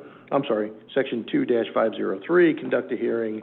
Letter C, that the number goes back from 500 to 300. I will That second make sense? City Clerk, will you call the roll? Mr. Mayor, any public comment? Oh, okay, sorry about that. Any public comment on this item? Steve? Steve Kochick, 15301 Second Street East, Madeira Beach. In dealing with the variances, it's one of those things where we're coming into a time now where people go, well, I paid so much money for this property, and I want to do this. My answer always to them was, why'd you pay for it if you didn't know what you could do with it? A variance is meant to be very, very, very restrictive. I think the city plan will agree with me. It's not something to be given just because somebody wants something. That variance affects the entire city, not only the neighbors next to it, but the next person who files. The reason why we got rid of the Board of Adjustment was because of the amount of variances that were issued. I believe that the year before we put the special magistrate in, there was something like 40 or 50 variances granted. When we put the special magistrate in, we had one. But when you ride around the city, you understand why we put the special magistrate in.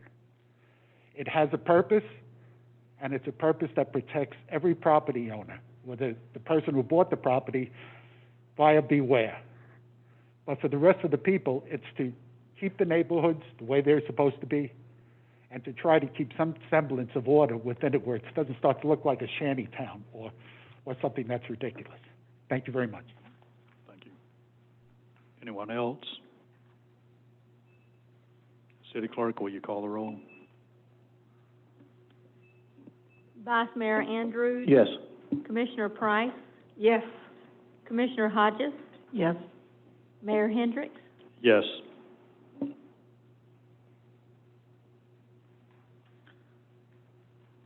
Next is ordinance 2020-05, amendment to speed zone ordinance, second reading. Ordinance 2020-05, an ordinance of the City of Madeira Beach, Pinellas County, Florida, amending Code of Ordinances, Chapter 78, Waterways, Article 2, Boats, Division 1, generally Section 78-38, slow speed, minimum wake, and idle speed, no wake zones, and informational markers, establishing a slow speed minimum wake zones to include all waters of the City of Madeira Beach unless designated as no wake zones in Section 78-38B, and except those waters in the Johns Pass Channel or in the channel of the Intercoastal Waterway, providing for conflict, providing for severability, and providing for an immediate effective date. Thank you. This ordinance has been discussed a little bit already today, but for the record's sake, we have to give you the details. What's being proposed is basically to create a slow or no idle wake zone for all of the city that you can. So everything except the channels that are controlled by the state in Johns Pass and along the channel, Florida Waterway Channel, would be, low speed or no, wake, low idle speed. It's, actually makes it a little bit easier to follow because it used to have a whole lot of individual areas that were designated for slow.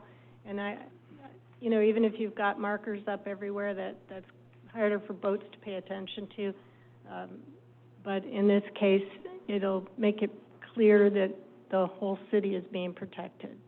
We still have the obligations and the requirements of enforcing that. We get a lot of people here who don't live here, who are not going to monitor themselves.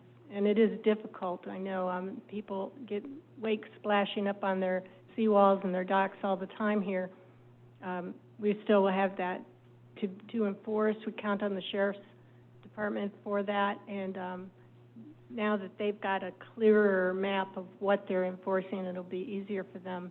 We also have to maintain the signage ourselves. There's always expense and just ongoing maintenance associated with this.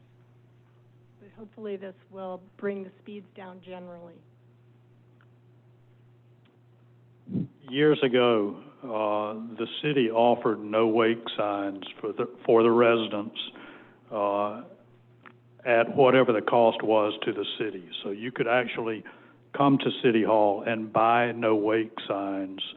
And I would hope that there are a lot of residents that would like to have those signs on their dock to be sure people are seeing these signs, because I don't know that we're going to be able to afford the expense of installing pilings all over and putting these signs up. Plus, you get pilings all over there. We're going to end up like the interstate with signs. We can't do that. But I would hope we can offer residents that option to be able to buy signs at our cost to put up. I know I'd be willing to do that on my canal, and I'm sure there are others that are. I don't know how y'all feel about that, but well, they'd have to be accurate. I mean, I don't think we want residents putting up no wake zone signs when in fact it's a minimum wake zone, right? Well, however it needs to read, but proper signage. Right. I'll put that out there with the ordinance on it. We could get them printed with the ordinance on it. I don't know how residents feel about that, but if that's something the residents would like to do, I'm certainly open to it. My understanding, we need the signs before we can enforce it anyway.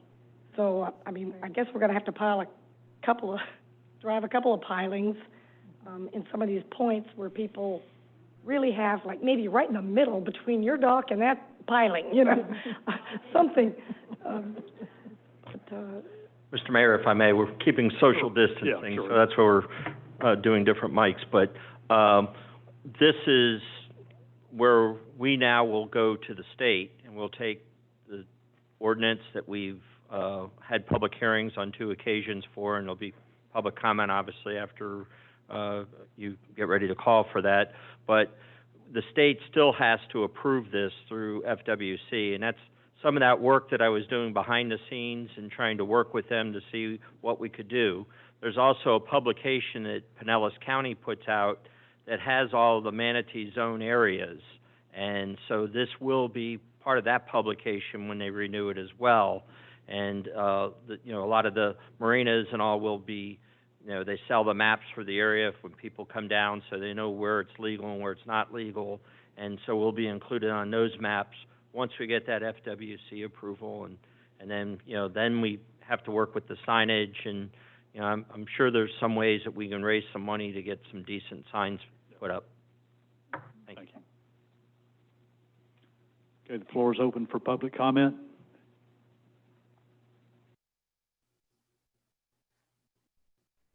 Steve Kochek, 15301 2nd Street East. This would be a great time for the city to buy a boat. Looks like you're going to have a lot of work to do on the water, and I don't see a lot of people up there that want to be rowing around too much. We had an opportunity before in the past. Maybe the time now is to look around and see if there is a grant that could be gotten or something like that, either for the marina, going to need it for the signs, the roadways and all. Even if it helps out where a policeman rides with the guy once in a while just to give a visible force that we are enforcing our signs. Thank you.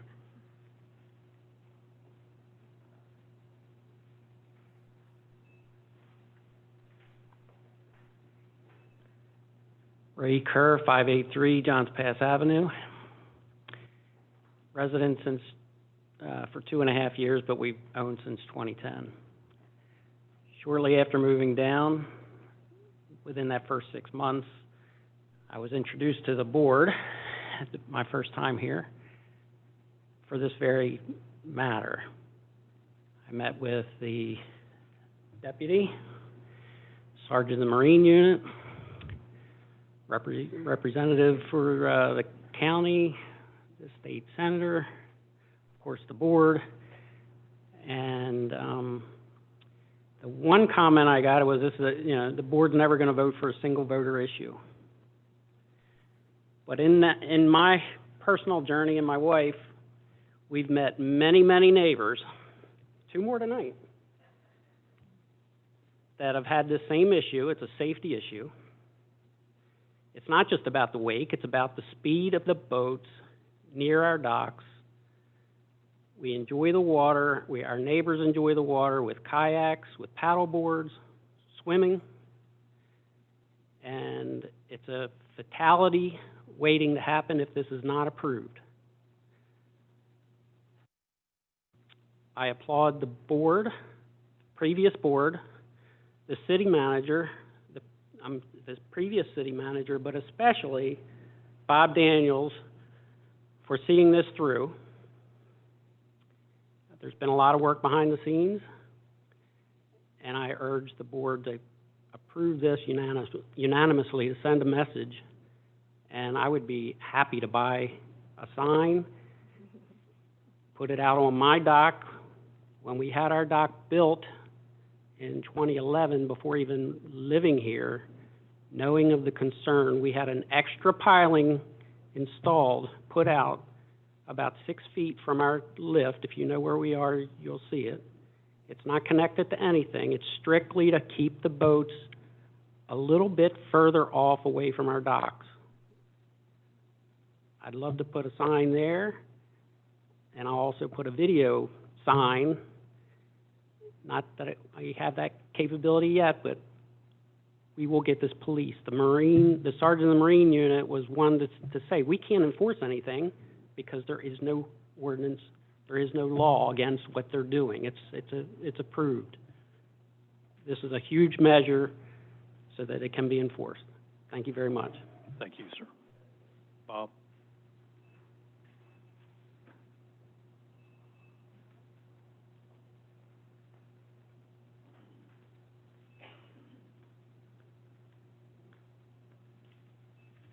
Robert Preston, 425 South Bay Shore. I really appreciate you addressing this.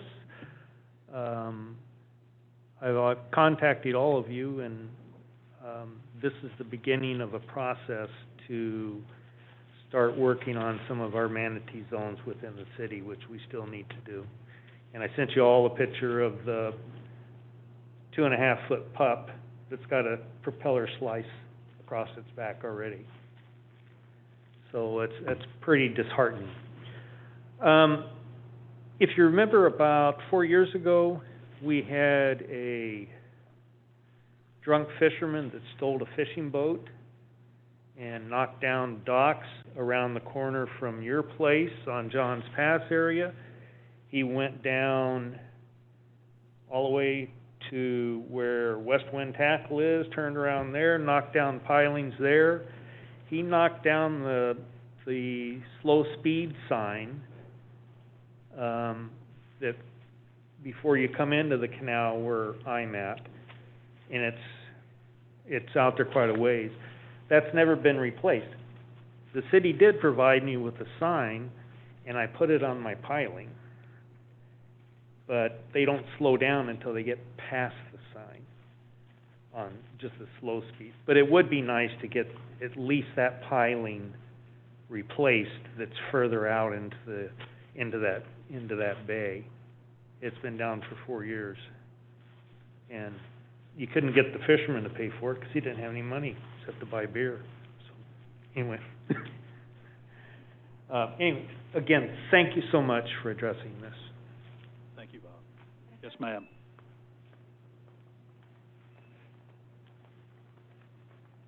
Vivian McDowell, 910 Bayport Drive, Madeira Beach. I have Spieler reconstructing my dock, and which was built in 2005. And I was wondering, I can have them put a post with a sign that says "No wake" at my expense.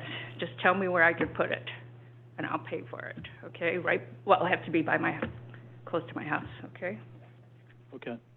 Follow up with the city manager on that. And by the way, are you getting those pilings wrapped? I'm sorry, what? Are you getting those pilings wrapped? Oh, yes. Oh, Okay. yes. Good. That cost us. Thank you.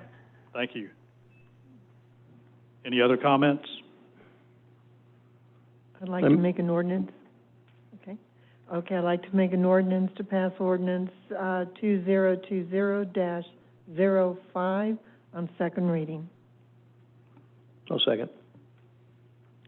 City Clerk, will you call the roll? Commissioner Hodges, Yes. Vice Mayor Andrews, Yes. Commissioner Price, Yes. Mayor Hendricks, Yes.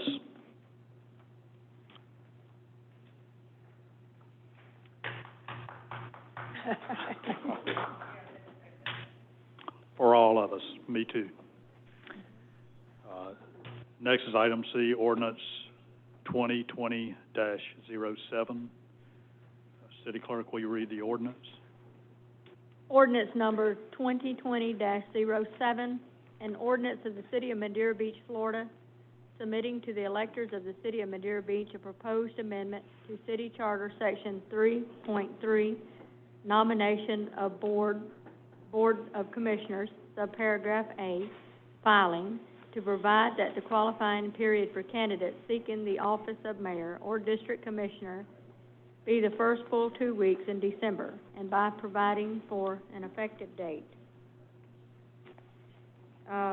Beginning with the March 2021 election, the supervisors elections is asking the city for the ballot deadline of December the 31st, which cuts back the qualifying period for 2 weeks. And also, due to the presidential primary election that's in March 2020, the deadline was cut back several days as well for that.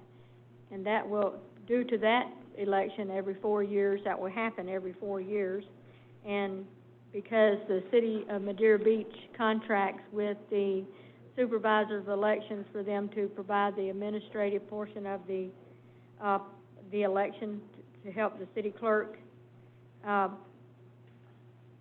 they asked that we cut back our our qualifying period, and also they also canvassed the election per the city charter. And so this ordinance prepared by the Board of Commissioners that was discussed at the regular workshop on May 27th, it changes it's a proposed charter amendment to place on the November ballot that changes the qualifying period to the first 2 full weeks in December. And that way it'll avoid all that conflict with the supervisor of elections, and it'll allow them to get the ballots out in time to our military voters, and they won't be in a time crunch. So I recommend that the Board of Commissioners approve on first reading and public hearing of this ordinance. In the past, when we had that breakdown of the other cities around us, why? And I'm just curious, why did we have such a long period of time? I don't know, we're the only city with 4 weeks. I Even the know. county and other cities, it's, I mean, some of them take 10 days, some take, 2 weeks, 14 days. most of them are 5 days. Right. You know, I was just curious why we had to have such a long period of time. I was just curious about it.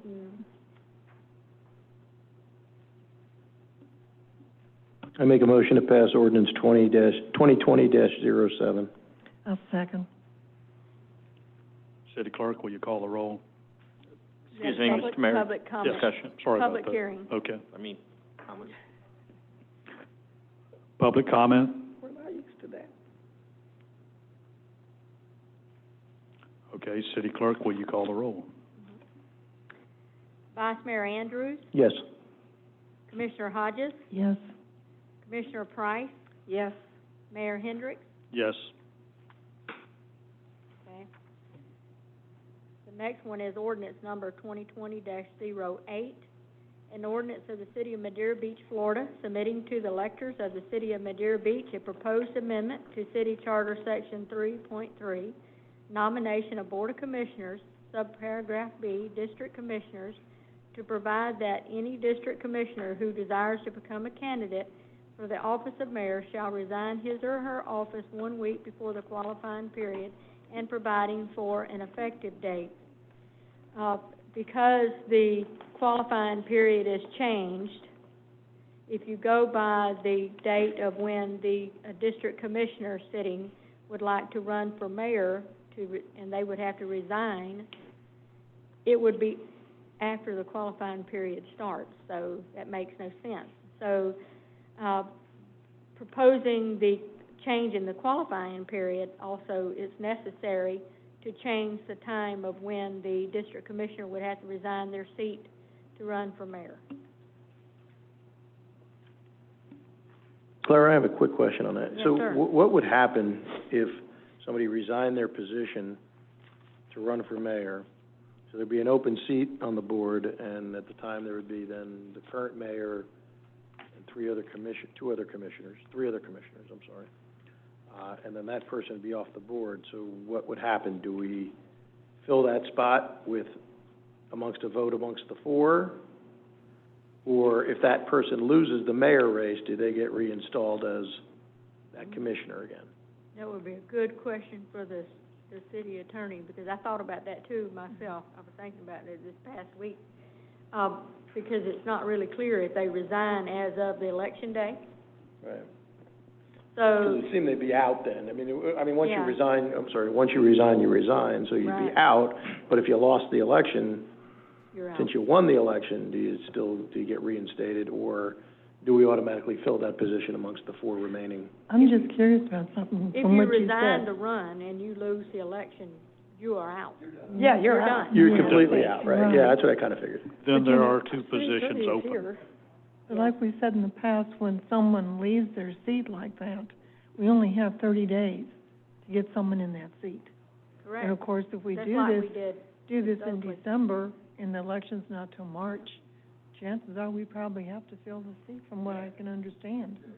That's what I had to Yeah. do when Oakley resigned. Yes, because we only have 30 days, and then that seat has to be filled. Yeah, Yeah. that's what we do. Okay, I just answered your question. Mr. Mayor, I'm sorry. I just wanted to let everyone know, Rob Eschenfelder from, Trask office is on Zoom with us, just to answer any questions that you might have. Oh, okay, good. Or does he resign effective election day? Does he have to put his resignation, his or her resignation, at that time, but as of election He day? resigns to run. It's Okay. under the resign to run. Okay. All right, sounds good to me. I make a motion to approve ordinance 2020-08. I'll second. Public comment? Hi, Steve. Long time no see. I'm sorry, I'm a little confused. Were these put on the ballot and passed as charter amendment changes? Proposing that they will be. Put on the ballot as charter, so this tonight is not changing anything. The voters have to vote for that. Yes. Okay, thank you very much. Anyone else? City Clerk, will you call the roll? Vice Mayor Andrews, Yes. Commissioner Hodges, Yes. Commissioner Price, Yes. Mayor Hendricks. Yes. Next is ordinance 2020-09. Ordinance number 2020-09, an ordinance of the City of Madeira Beach submitting to the electors of the City of Madeira Beach a proposed amendment to subparagraph B of the City Charter, Section 3.4, manner of holding elections, to provide that the Board of Commissioners shall by resolution prescribe the manner of holding elections and providing for an effective date. And this was a problem I ran into when I was doing when I had to do the recall election. I didn't have, because of the way our charter read, I didn't have time to do anything. And so, this ordinance was prepared to change it from an ordinance to a resolution. It's up to the board with what they would want to do. Clara, am I right that most cities have their elections, manners of holding elections proposed by resolution? Some cities don't do that at all. The city clerk has to put out a big advertisement in English and in Spanish twice within a 30-day period before the election, and it tells everything that ordinance does.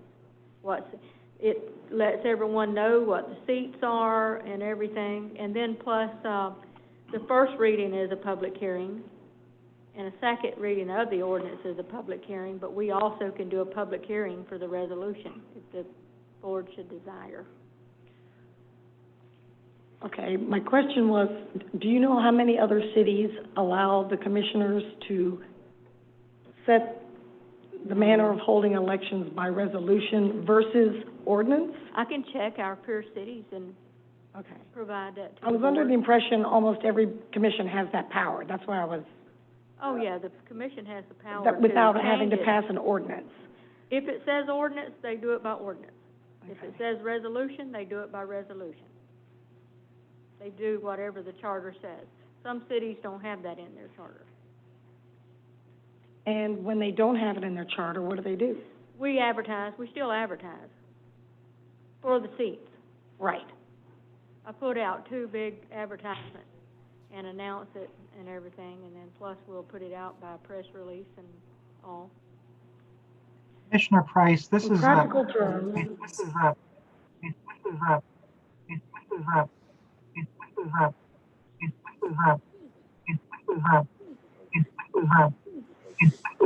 that Rob? Oh, he's mute. Okay. And the city the board can Is decide this not only to going to come up change it. when we have a recall? Yes. Yes? You don't have to change it. But that was just a dilemma I ran into. Well, in that case, I think the public comment by William Gay might be an easier way to do this. Yeah, I agree. I think so, I wonder too. if this is something we need to just have the city Yeah. attorney take a look at. I appreciate that input, really. Yeah, I like that comment, and if the city manager will give me a copy of that, that'd be nice. You don't have a copy, I'm sorry. No. You were CC'd. Okay. Thank So you maybe very we much. wait and have the city attorney look at that, and that'll be one less thing the voters have to deal with in November. Agreed. All right. So should we table this for right now? Well, I'll ask Rob that technical question, but I know you can modify the ordinance just as long as the title doesn't change between the first reading and the second reading.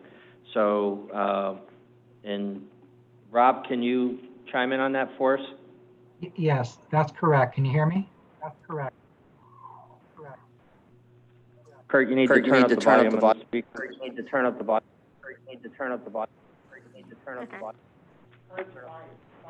And turn down the echo effect. Can you hear me? I still would want the attorney to look at this language. I think, do we have time to table it? We can always. Yeah, we do. Well, the title doesn't change. The language in the amendment would, so, we could still have, the city attorney, Trask, said that, like, if there's a substantial change, we can do 3 public hearings. This is 1 public hearing, we can do 2 more on it. So we do have time. Okay. Okay, I think we So table we'll just it. bring it back for another hearing Yes. and with the modification. Yes. I think that's a safer way of doing it. Okay, so table it tonight. Yes. Okay.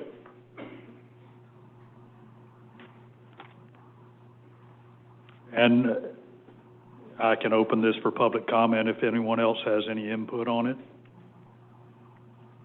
Yes, sir.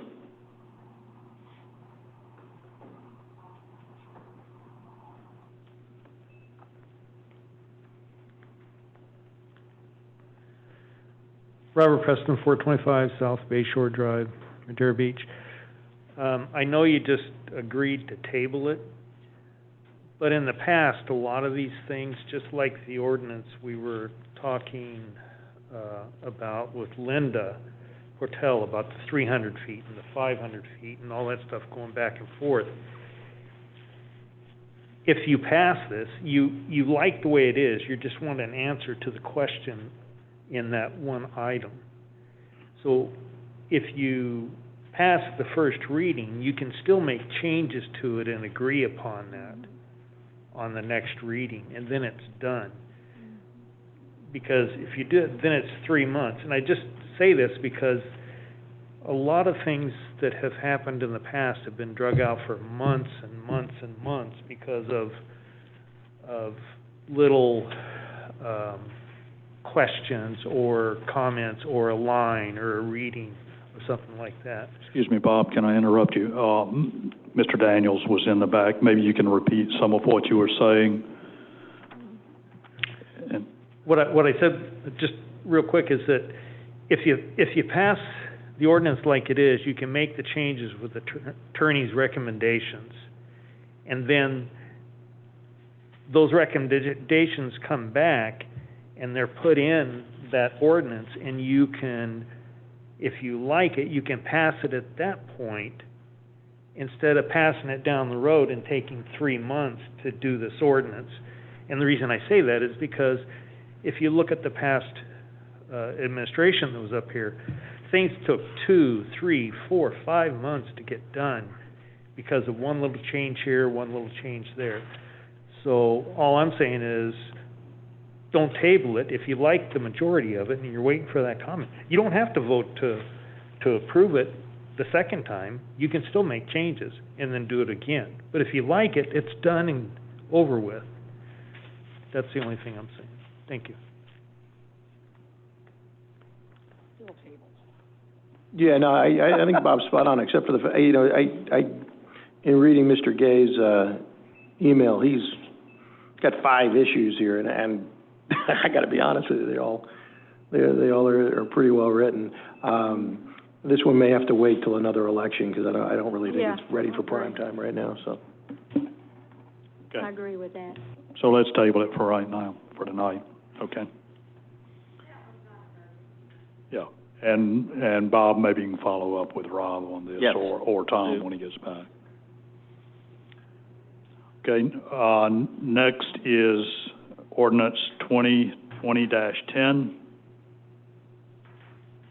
Ordinance number 2020-10, an ordinance of the City of Madeira Beach, Florida, submitting to the electors of the City of Madeira Beach a proposed amendment to subparagraph E of the City Charter, Section 3.4, manner of holding elections, to provide that any candidate receiving the highest number of votes cast in an election for an office shall be elected to office, and that if 2 or more candidates receive an equal and highest number of votes for the same office, that those persons shall draw lots to determine who shall be elected to office and providing an effective date.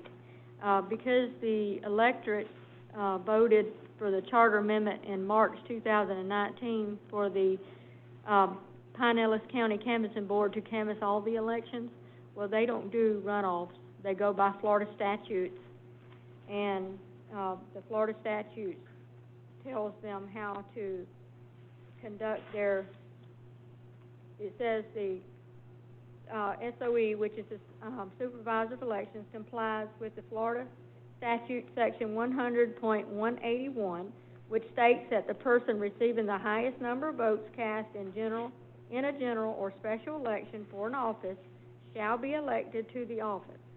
In case two or more persons receive an equal and highest number of votes for the same office, such persons shall draw lots to determine who shall be elected to the office. So that one is necessary. I make a motion to pass ordinance 2020-10. Let's have public comment first. Any public comment on this? Okay, go for it, Doug. Excellent. I make a motion to pass ordinance 2020-10. I'll second. City Clerk, will you call the roll? Vice Mayor Andrews? Yes. Commissioner Hodges?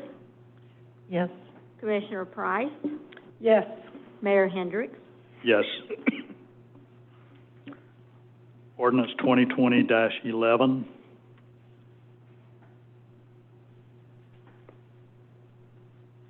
Ordinance number 2020-11, an ordinance of the City of Madeira Beach, Florida, submitting to the electors of the City of Madeira Beach a proposed amendment to City Charter Section 2.2, Board of Commissioners created, qualifications, terms of office and vacancies, subparagraph B, qualifications and term of office, to change the term of office for district commissioners from 2 to 4 years and change the term of office from mayor from 3 to 5 years, and providing for an effective date. This charter amendment is up to the board of what they would want to do.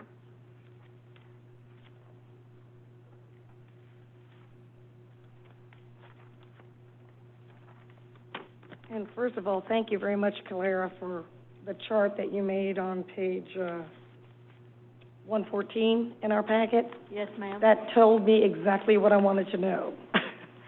And thank you for stretching it out for 65 years. I wanted to see the pattern. And I understand why the previous commission wanted this, and Commissioner Douthat, who's not here, wanted the increase, I guess, by 1 year of each position. Because we have an election every single year in this town, and frankly, we have no continuity of legislation going on. If things take years to get done, it's because there's a constant turnover up here.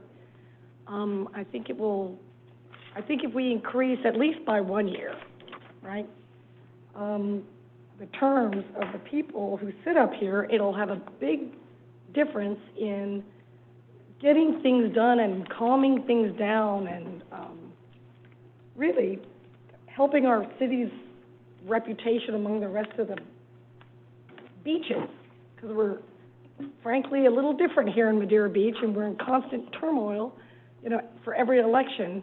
And I think if you give the people a chance to just put their heads down and work on something, that it'll calm everything down. And it's expensive to run an election every single year. So this will at least give the clerk, okay, option number 1 on the chart. If you have a chance to look at our packet, it's a great chart. It basically, in 65 years, it saves us from 15 elections, right? So we will have an election every 2 or 4 years if we go up to a 3 years for commissioner and 4 years for mayor. If option number 2, which is if district commissioners have a 4-year term and the mayor has a 5-year term, you can see by the chart that there are a lot more by years. We'll save 24 elections in that amount of time. And we'll have a lot fewer elections where there's just one race. So either option, I think, is fine with me. I understand it may be a bit shocking to go for a commissioner from 2 years to 4 years to the community, and that's why this is going to be going out to them. But I think it's a very good move in the right direction, and I think Commissioner Douthat had a very good idea to bring this up. So my preference really is option number 2. And along the same lines, we're gonna have to think about, you know, our voters just voted term limits as well. So we don't want to negate that. If you double the time that a commissioner sits up here, we're gonna have to lower that term. I think our term limits now are 3 years. We never had term limits before. But last year, the voters said, yes, we want term limits. And everyone gets 3 terms. Obviously, I think we're gonna have to lower that to 2. If we, in my view. I mean, I don't think anybody wants a mayor for 20 years. I mean, although if it's a great mayor and we keep reelecting him or her, then maybe we do. I mean, that would be the ultimate in continuity up here, but I think that kind of goes hand in hand with it. The purpose of this was not to negate the term limits, is kind of the point I'm trying to make. And it was frankly proposed by somebody in the previous commission, so I'm hoping people don't think that that was our goal in bringing it up now, but I just think it'll be helpful to our city not to have an election every year, and I would support either one of these. Is there a way that they could both be put on the ballot so that the voters could decide whether they want a 3-year term or 4-year term? I'm sure there's a way you could. I'm sure there's a way it could be. Do you want? What do you think of that idea? I think that's a great idea. I mean, it's going to be up to the voters anyway. So let's craft this in a way that they make that decision.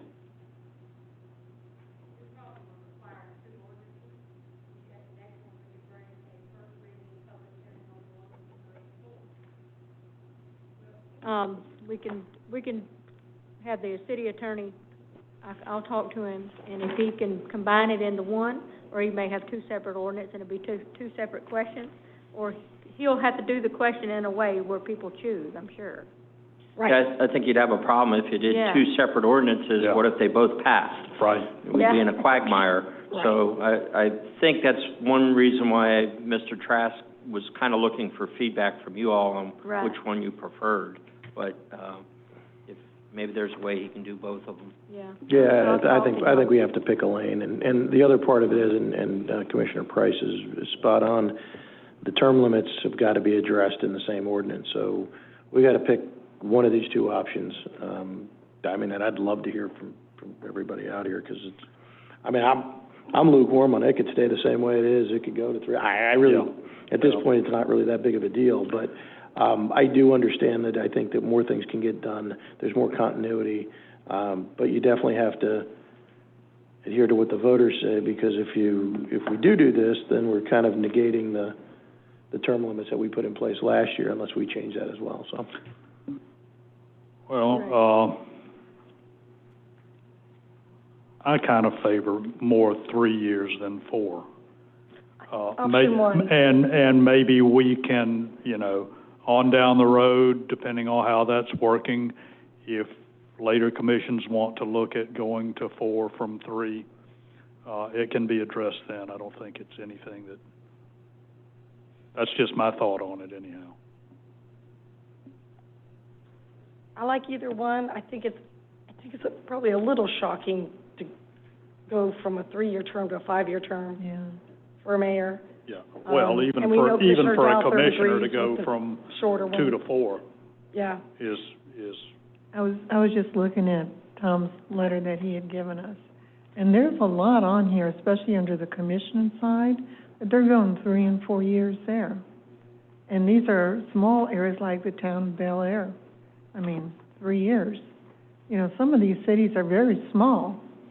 Well, of course, Clearwater's got 4 years, but look at the size of Clearwater. But, you know, it's nothing unusual to see a different amount of years for a commissioner.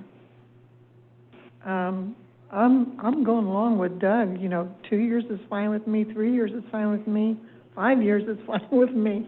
It doesn't make any difference, you know, but, This is a very good letter, thank you. I think we should have it read. I mean, if it's public comment, I don't know. I think, yeah. Public comment, yes, please go ahead. Yes, please do.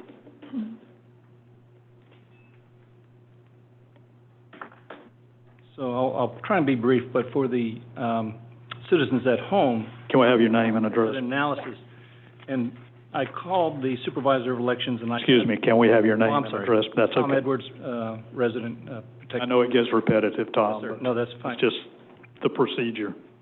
So, we have 24 municipalities in Pinellas County. The 5 largest ones, St. Pete, Clearwater, Largo, Pinellas Park, and Dunedin, all the commissioners have terms of 4 years. The mayors of 4 of them have 4 years.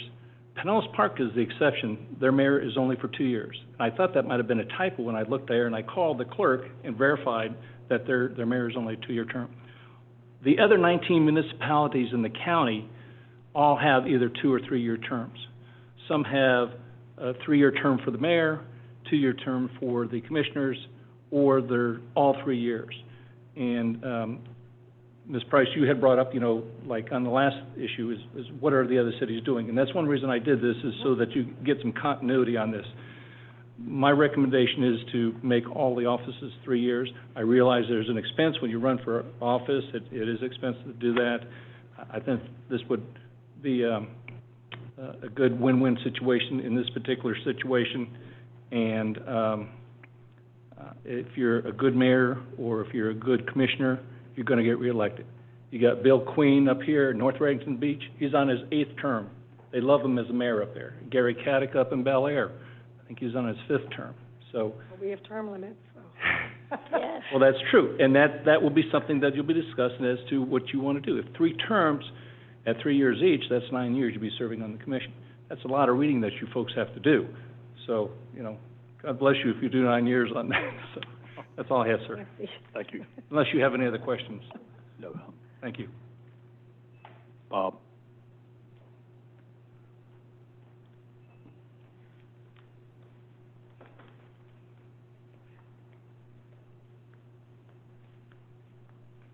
Robert Preston, 425 South Bay Shore Drive. One of the things that I'd like to address with this is that it would actually help me out, and I wouldn't have to spend so much time out on the corners. Too much rain. So, but the other thing is... you built your friend network, Bob. So the other thing is that I like the 3 and 4 rather than the 4 and 5, because I look at the last commission that was up here, I'd pull my hair out if they were up here for 4 years. But I don't have any. So that's why that extra long, if they're good people, they'll get back in after 3 years. And the mayor will get back in after 4, if they're good people. If they're not, and like Tom said, that's a lot of reading. I mean, that's a lot of information. But when you get consistency amongst a team of commissioners, and they get the direction of the city and they get it moving, then things become easier, and you tend to work together. I would hope you would tend to work together more when you have the longer terms to achieve the better goals for the city and what have you. So I like the 3 and 4 rather than the 4 and 5. That's just personal preference on mine. Thank you. Thank you.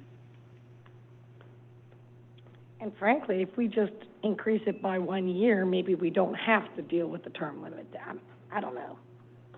I mean, our citizens just voted on that. I don't know if we want to vote on it again so soon. But I would go for option 1.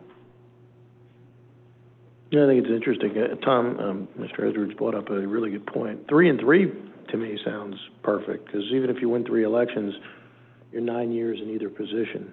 I don't think the mayor needs 4 years any more than the commissioner needs 4 years. And honestly, and I don't want to talk about the hair pulling incident here, but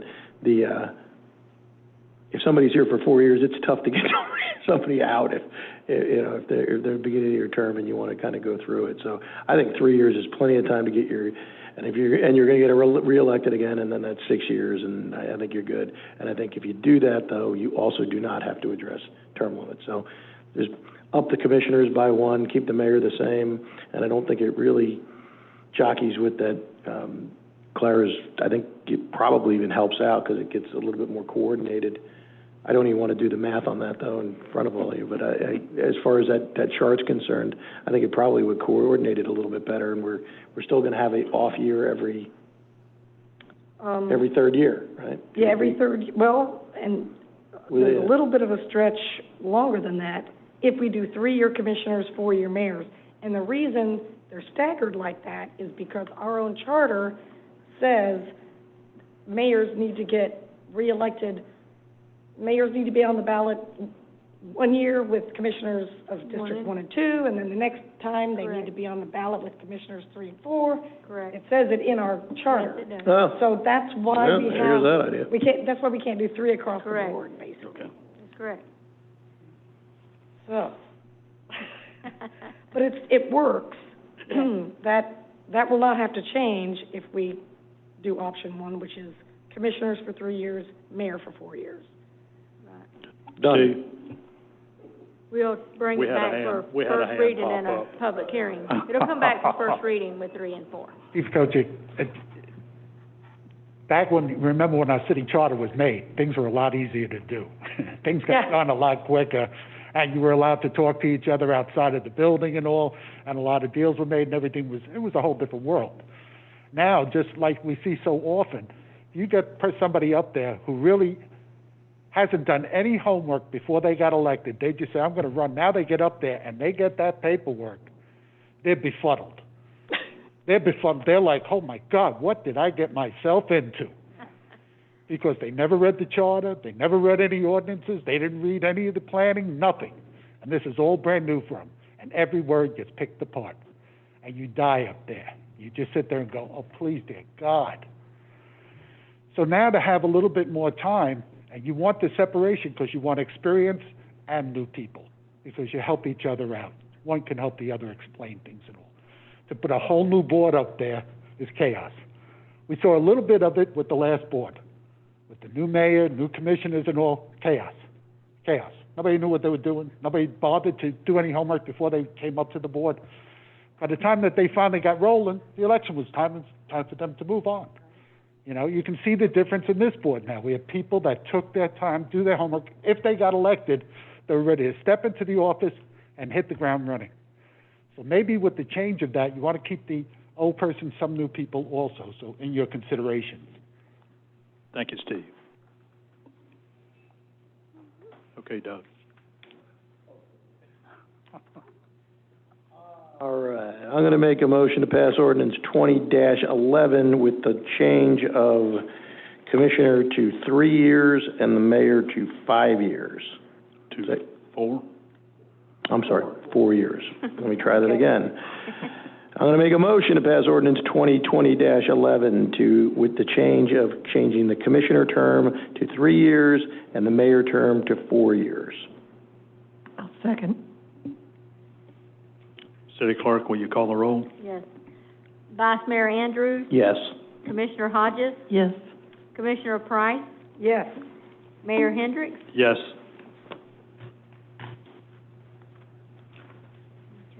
Next is ordinance 2020-12.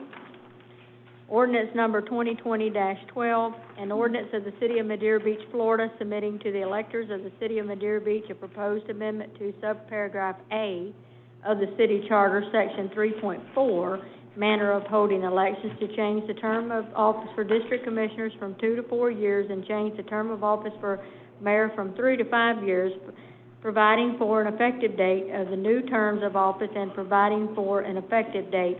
Now, this ordinance here goes with the other ordinance. There's 2 sections in the charter that has to be changed to draft. The city attorney drafted 2 ordinances. So So if you, on the first one for ordinance number 2020-11, and you voted for the 3 and 4 years, for this one, you have to do the same. Okay. Well, I'll make a motion, public comment.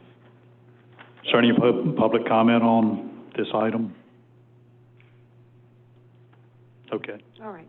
I would like to make a motion to pass ordinance number 2020-12 with the change that the district commissioner's term is for 3 years and to change the term of office for the mayor to 4 years. Second. City Clerk, will you call the roll? Commissioner Price, Yes. Commissioner Hodges, Yes. Vice Mayor Andrews. Yes. Mayor Hendricks. Yes. Next is ordinance 2020-13. Ordinance number 2020-13, an ordinance of the City of Madeira Beach, Florida, submitting to the electors of the City of Madeira Beach a proposed amendment to City Charter, Section 4.10, Independent Audit, to delete the provisions that are inconsistent with the state law and providing for an effective date. Ordinance number 2020-13 serves that purpose, to change, to make sure that the charter amendment, the charter complies with Florida statute. And so the part of the section in 4.10, the redundant language was taken out. Yeah, basically, this is deleting 2 sentences from our charter that is in direct conflict with Florida state law on how we choose an auditor. Correct. And we didn't find this until just recently. Correct. But, yeah, I think we need to clean up our charter a little bit. So this is just cleanup work here? Yes. Okay. Yeah. Any other We follow input? the Florida law anyway. Yeah. So why would we have something in our charter that's Public comment? Bob?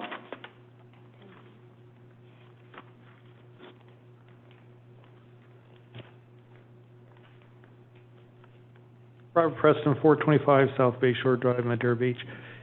I'm sorry to do this, you're not supposed to, but I want to go back to the other one real quick. What happens if that charter amendment passes? What happens to the current commissioners at this time? This doesn't change. It doesn't affect this one, it's the further. No, It would the be next for the ones next did come in. election. Okay, thank you. Correct.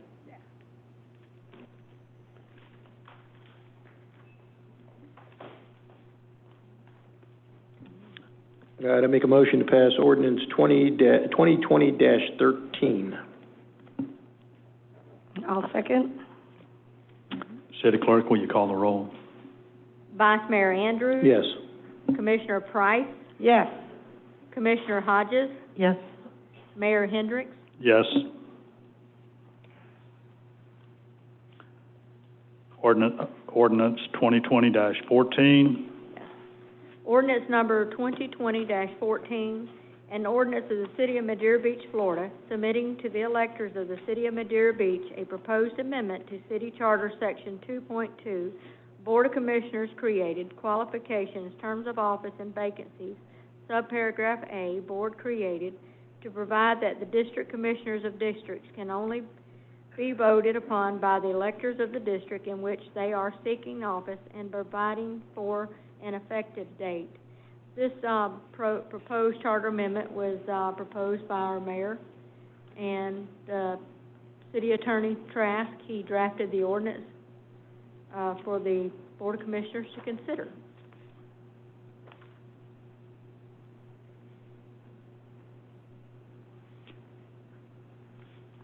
The reason I brought this up is that currently, although we have commissioners by district, everyone is voted on at large, which means that a certain district, if they have a high voter turnout, is really controlling the district of an area of town that they don't live in and necessarily have the same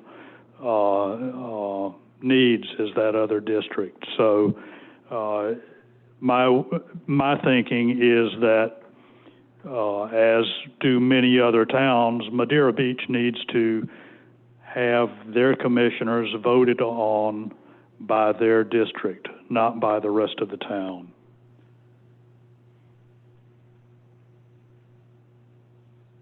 I never thought of that. That one district, if they were high voting, could sway the entire makeup of the commission, but you're right. And I think here I'm gonna ask the clerk again. I think Madeira Beach is odd in that we vote for commissioners at large. Don't most small towns or smaller beach communities vote per district like this proposed ordinance?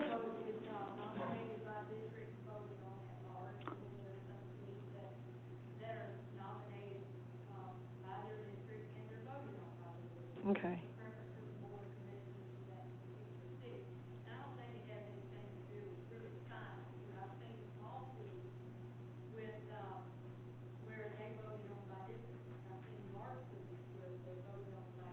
Yep. Treasure Island votes by district. Okay. And, for instance, District 2, those people's desires may be completely different than District 4. So why should they be voting on District 4's commissioner? Shouldn't District 4's residents be voting on District 4's commissioner? So all over town, you've got different interests depending on what part of town you live in. Right. That's my only thought, and I think makes for a much more fair election and better representation of the people in each district. Mr. Mayor, I understand where your head's at on this. I think I'm going to disagree with you, though, only because with a 2-mile-long town, I think we need to take advantage of every chance we get to get as many people involved as possible. And we got, 4,000 registered voters, 3,000 registered voters, whatever the number is. Even on a great turnout year, we're getting, 1,000, 1,100. I'd like to keep all of those people engaged if we could. I'm not against this. I totally understand where you're coming from with it, and I totally get the concept. And if we were starting to see swings like that because of that, and this was something that I think we had to address, I would say, yeah, I'm 1,000% on board. But I don't think we've seen that. I don't think we've seen except for a few elections where we saw kind of, but these elections have been really close over the years. There really hasn't been any really, blowouts or major swings, except for the years when nobody's really ran or people didn't campaign. So I'm on the fence on this one. I like where you're at. I mean, I think it's a good idea. I think I have a tough time, that especially if we're going to change the elections to 3 and, commissioners voting every 3 and 4 years. So we're going to basically tell people you only get to vote every 3 years on your commissioners. So that would be my only downfall with that. It's something I'd like to see on the ballot. I think we need to let the residents decide which way they want to go on that. But I've seen that happen in Madeira Beach, where you have a certain very small group that votes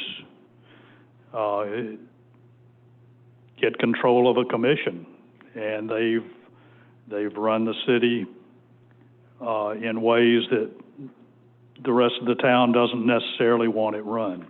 Mm-hmm. And that's my feeling on voting by district. And that's just my personal feeling, and I'm one of 5, so we'll go whichever way the majority of the board wants to go, but that's just my feeling on it. Public comment? Bob?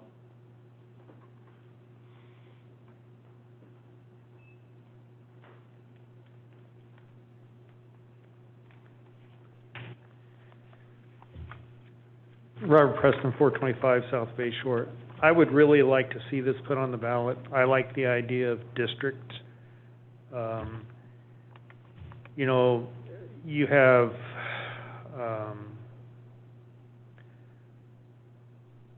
sections probably of the city where there's more high rises and stuff, where you have a larger population in one district versus another, and you have another district that's basically residential. So, you could be overrun by the population that's in all the condos and all that stuff, where you have a lot more voting block. And their choices may not be the choices that just the more residential area would be. So I'm not on the fence. I like the districts. Thank you. And put it on the ballot, let people decide. Yes, Steve. Steve Kochick, 15301 Second Street East. That's a tough one. I believe that the districts are broken down by population. They try to equalize it as much as they can by population. So it comes down to who's voting, because like you say, we're usually getting about 1,000, on a real good time, 1,100 or something. This election, I think, was a very high one. Yep. But I understand what the theory is of it, but once again, it goes to that point of no matter what decision is made, it's going to affect everybody in the city. And understanding that if you can't say that one district deserves to vote for its own commissioner, is that going to affect how the other ones work? It's not. One way or another, you're going to get elected, whether it's in yours or citywide, because it'll work out. Over the years, it has worked out. If you look at how the votes, you can't tell who voted for who throughout the city. So we're assuming that certain things are happening. And this way, then maybe somebody would say it's a manipulation of the vote. But it's a very difficult thing. It's something to look for. To leave it up to the voters, that might be the best way to do it. You're bringing up an alternative for them. Is it something that you might like, you might go for? And I think there'll be a lot of discussion in the city on that. And there's nothing wrong with something new and trying something out. I agree with Doug. It's just tough. And, you know, I live up here, so I'm looking and I'm saying, well, I got all these condos. I got the condos over here. You know, there's a lot of votes there that are in a very small area, where the other places you got your houses and all, but who knows who votes, how they vote. We know who's registered, but I don't know if when they come back, do they tell us who voted? No.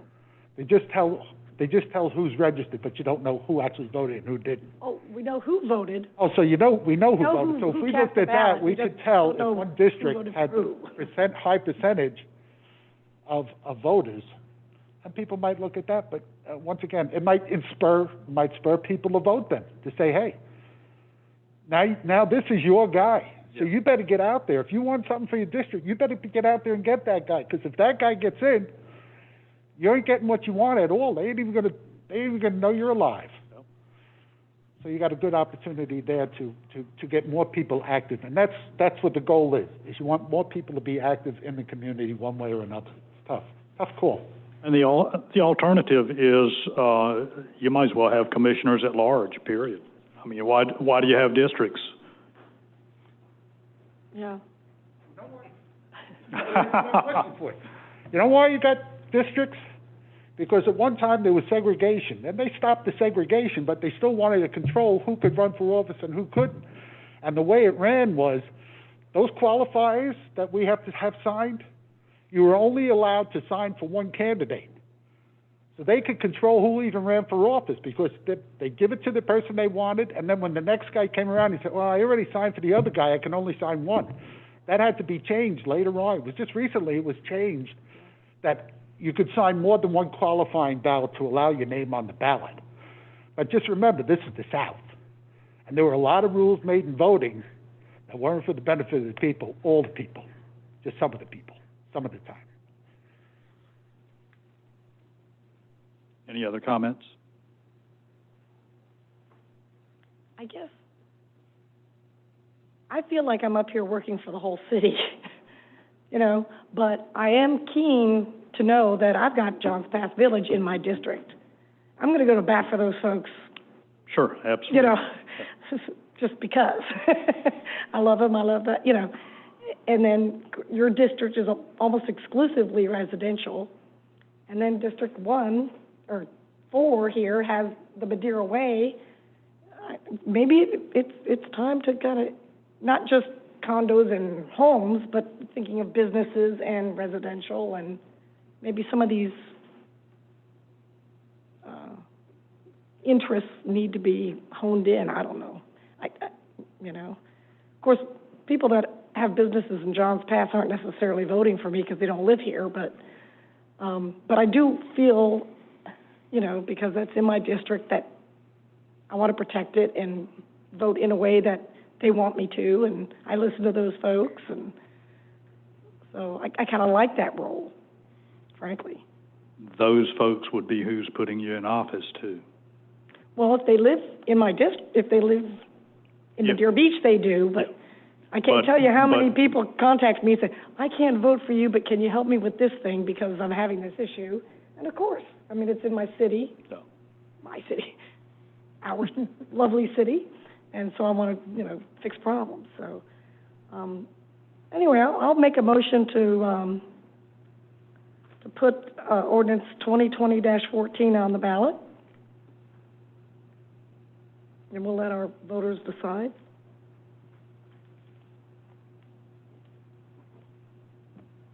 I'll second. City Clerk, will you call the roll? Commissioner Price, Yes. Commissioner Hodges, Yes. Vice Mayor Andrews, No. Mayor Hendricks, Yes.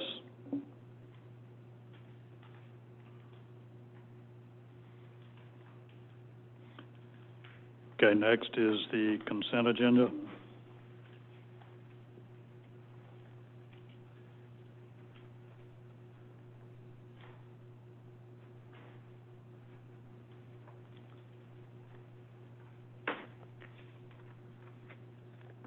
Bear with me while I thumb through this encyclopedia.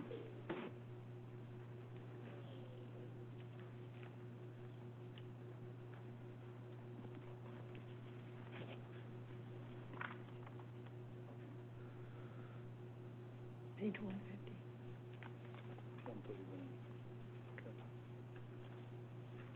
Take public comment on the consent agenda too. Oh, okay. You just make a motion. Okay. Yeah. I've read all through these, and I'll make a motion to approve the consent agenda or pass the consent agenda, whatever the term is. I'll second it. But I also wanted to add, on letter B, I think it's great, Jamie, that you guys at least got a couple of quotes on this. Yep. I see too many things being put in front of us that don't have multiple quotes. So, thank you. Okay, and the item C, we have gotten the 30-day out on that. Is that correct, Bob? Yes, Mr. Mayor. Okay. Item C, for those of you in the audience, is Advanced Security Agreement, 6/15/2020 through 12/15/2020. What I was asking about is a 30-day out on that contract. I think that's something we want to put out on RFP and be sure we're getting the best bang for our buck on this.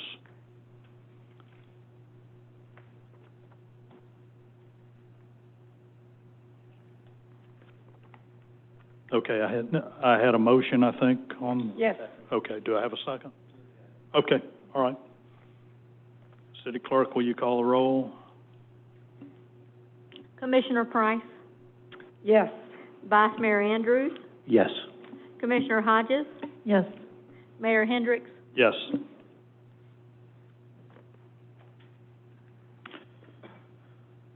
Item 9, unfinished business. RFP RFP for the city attorney, for the city attorney, yes. I make a recommendation that we keep this unfinished business and move on. I think we've all seen a dramatic night and day difference with the work product of our new attorney. I can't say enough. I mean, we've, like I said, look at our agendas and how well they're listed out, and how the recommendations from staff and from the city attorney are all laid out for us. It'd be a shame to try to change this right now, and the cost that could be associated with going out to bid for this. So I recommend we just keep our city attorney, and if we want to revisit this at a later date after we get a better feel for how things are going, I'm all in favor of that. I must say, I have enjoyed working with Mr. Trask. I haven't had to deal with him too much, but when I did, he I thought gave me good counsel. Although, I mean, it can't hurt to see who else is out there. I think for the good of the city, we need to see what other proposals we may get. How expensive is it to send out an RFP, clerk, if you know? It's an advertisement in the newspaper. It's probably about $500, $300 to $500, and I don't think it's a charge to advertise to the Florida Bar. If it is, it's minimal, but I can find that out. My only point I'll make is, we just, for the same price as we were paying a one-man band, we just got an entire firm. Let's just leave well enough alone, but like I said, just my opinion on that.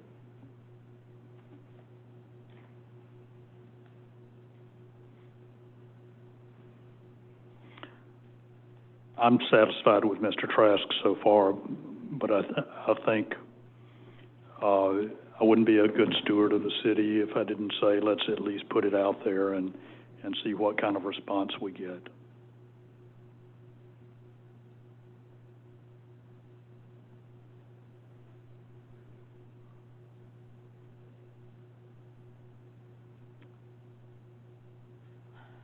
I have no problems with Mr. Trask at all. I've been around him for a number of years now, and I have no problem with him. I think he'd be a good attorney for it.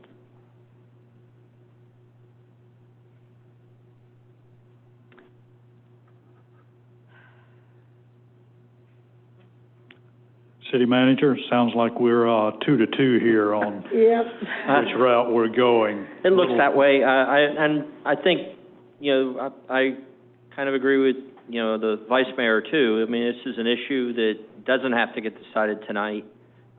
Instead of, looking at a 2-2 vote. I understand, we do want to be good stewards of the city. I also wanted to let you all know our fill-in for Tom tonight is actually the labor attorney that we started using through his firm, Rob Eschenfelder. So I was going to bring that up under my report, but I think hearing the comments from the previous labor attorneys that we had, I thought it was time for a change, and I just wanted to make sure that you all were aware of that and didn't have any problems with it. So. Okay. I would say we need to push this to next month. Could be. You do have a public comment. Okay. Sure, Steve.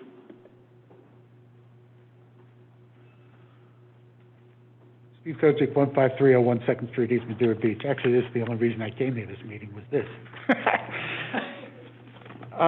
Tom Trask has a big history with the city. He goes back to DeCesar. I think when he got out of law school, this might have been his first job, I'm not sure. But he's been around a long time, and there's a lot of history with him. And the history usually goes to one side of the city. He's good, but then when the chips come down, he's going to side with one side of the city. He's done that in the past. In my experience with him. Just recently, we had a commissioner step down, and there had to be a vote. There had to be a vote taken. And because of his direction, we lost a good man who couldn't run again. You're a city attorney, you don't know how to run a vote, that the vote has to stay in-house, you don't take the ballots home. And I believe that was his direction. If I'm wrong, correct me, somebody that was here. Usually the city clerk would just give out the ballot, you fill it out, and that's how you put a seat in to fill in. You don't take the ballots home. Now that was done, we lost the guy in there, and all of a sudden things changed. I would like Tom Trask to give one of his young attorneys the job to work here.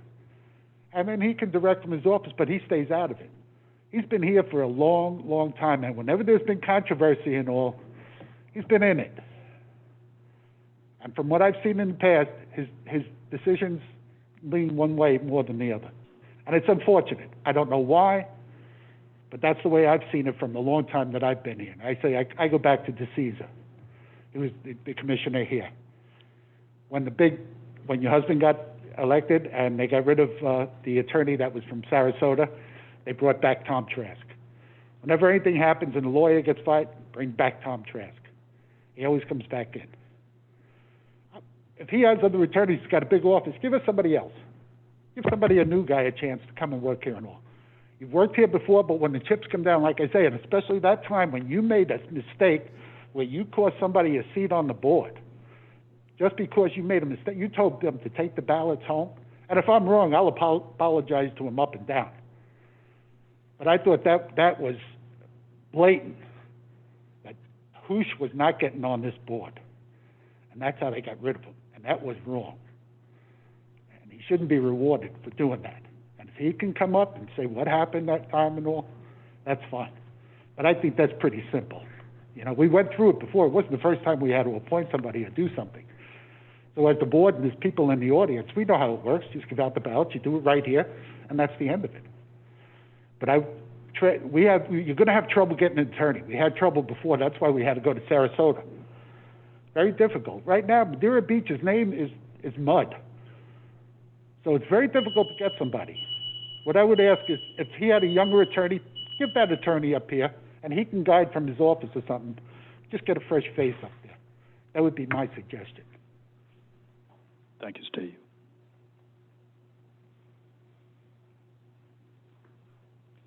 Tom Edwards, resident protected address. I couldn't agree more. When Mr. Trask was here on 2 commissions ago, we had the same issue. We had people that were running for a board. They had to take a vote on it. And I came up at the meeting afterwards and said, well, who was selected? Well, we voted before in the back room. It was a sunshine law violation. And he was the attorney at that time. He's been here twice before. The city has let him go twice before. I think you ought to put it out for an RFP and see what's out there. Or, as Steve suggested, we had a young lady from his office that was here before that was representing the city, and she was very good too. So whether you do something like that or put it out for an RFP and see what kind of results we get is my strong suggestion on that. Because he has made mistakes in the past. I'd rather see a fresh face here. Thank you, Tom.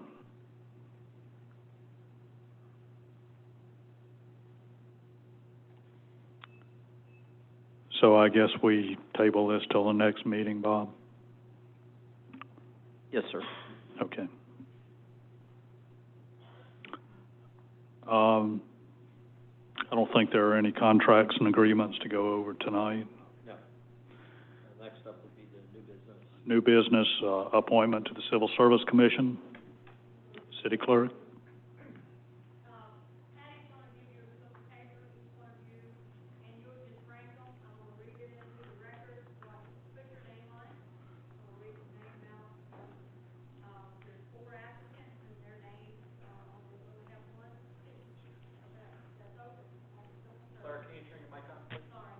We have 1 seat vacant on the Civil Service Commission, and 4 people applied, and Patty's passing out a sheet of paper with all 4 names, and I'm going to read out the names, and put your name on there, and I'm going to read each slip of paper into the record, the commission name and the ranking, and then we'll add them up, and the highest one you can appoint to serve.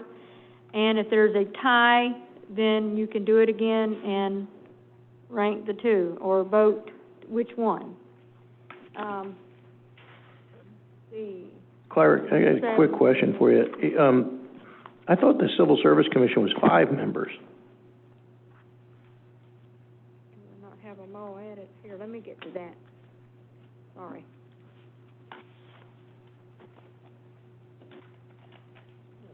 Oh, one of my names came off. I'm sorry. There's 4 on there. I left one off. We only have 1 vacancy. There's Paul, there's Grace, there's Linda, and there's a new guy, and I don't have his name in front of me. They, not too long ago, recently appointed to serve.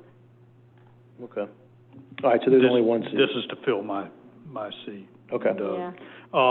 But I don't know 2 of the 4 people that are on here, and which makes it difficult for me to vote.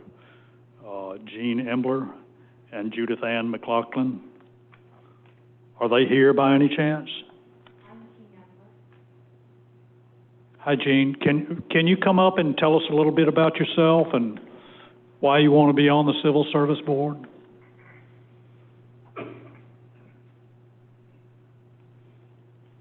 Thank you. I was hoping to have the opportunity to meet you all. I'm a relatively new resident, and every place that I've lived for the last 30 years, I have served the community. And when I saw this opening, I said, this speaks to my wheelhouse, as they say, to my strengths.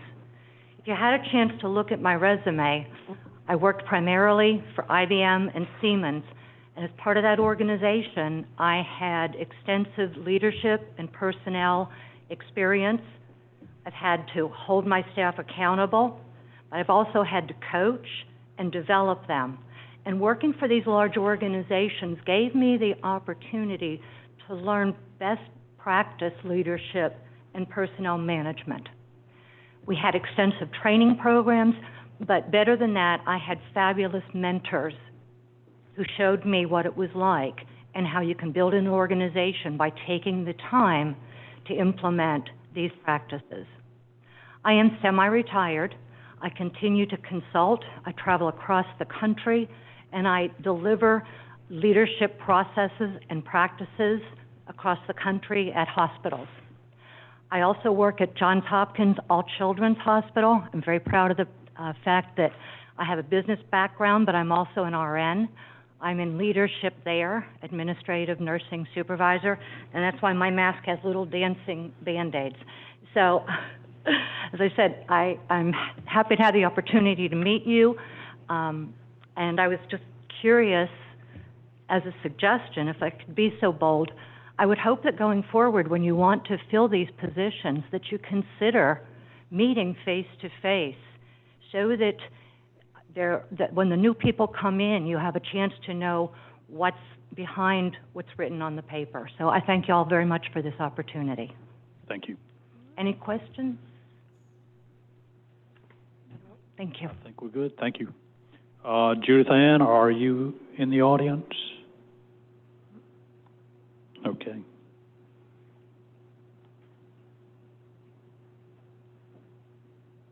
I guess everyone's ready to vote. Mr. Mayor, do you want to see if Reese or Mr. Preston would like to say something? Yeah, Bob, come on up. I didn't ask Bob because he and I have been running around together for the past 3 or 4 years. Robert Preston, 425 South Bayshore Drive, Madeira Beach. Boy, that's a heck of a resume. I don't have that resume, but I do have work experience with firefighters and medics and police, where I was a supervisor that dealt with senior management in the city, and I also worked with the officers that were in the field. And that provided me with an opportunity to work with both sides to come to a mutual agreement that allowed city management and the personnel to work together effectively. And, so I also know what, management wants, but I also know what the workers down at the very bottom would like to have. And there, you meet in the middle so that we get a consensus and people that would work together so that they become part of the city and not adversaries. And that's kind of where I would like to do and try to help within the civil service with people in the city and management itself. Thank you. Thank you, Bob. Reese?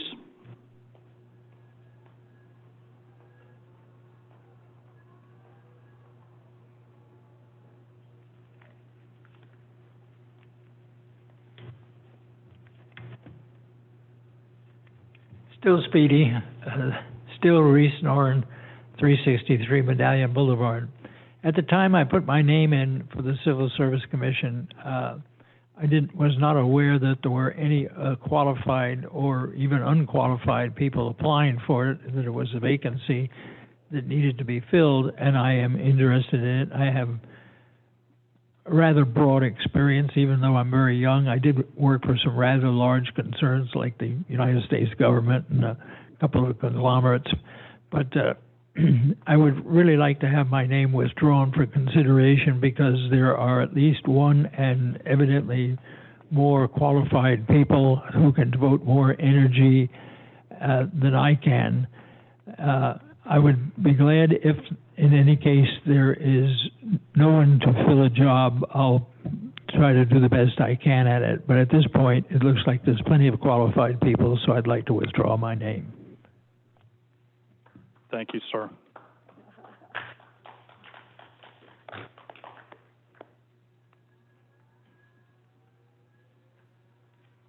Okay, I guess we're ready to vote. You can do a verbal vote. You don't have to really fill out the papers if you don't want to. Just do what you want to do. Okay. Would you like to call the roll on it and have us vote? What works for you?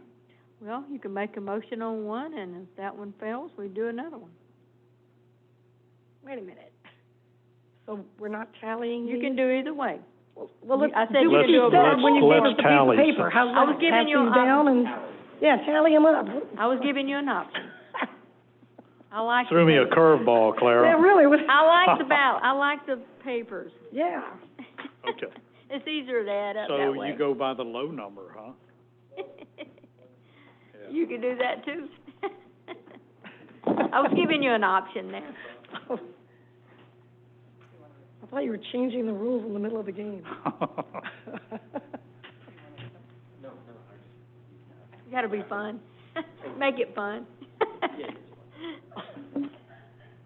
He doesn't have veto power here. What do you? I had to wake you up.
Okay, I'm gonna read each paper. Okay, Commissioner Price, her first choice is Jean Embler. Number 2 is Robert Preston. Judith McLaughlin is 3. Vice Mayor Andrews. First choice, Robert Preston. Second choice, Jean Embler. Judith McLaughlin was number 3. Mayor Hendricks, first choice, Robert Preston. Jean Embler, second choice. Judith Ann McLaughlin, third choice. Commissioner Hodges, first choice, Robert Preston. Second choice, Jean Embler. Third choice, Judith Laughlin. And that gives us Bob, first choices, there's 3. Jean, second choice is 3. Judith is 3. So Bob got number 1 3 times, so he has the highest. So, congratulations, Bob. You know, of course, you realize all of our lawns need to be mowed since you got into this high-paying position. You want to do your vote on that? I'm sorry. You want to do your vote? Make it official? Oh, sure. Also, though, can before we get to that, can Ms. Embler be put as an alternate? The Civil Service Commission doesn't have alternate position. Okay. But we do have a vacant. Yeah, we're holding on to you. Yeah. We're going to hold on to the application because we get vacancies often. Okay. City Clerk, will you call the roll? You want to make a motion on Robert Preston? What do we just did it. Oh, okay. Yeah. Yeah. I know. I was used to, We need to get this, former, Okay. Ralph Brooks having to do the motion afterwards. Oh. So. We're good. Okay.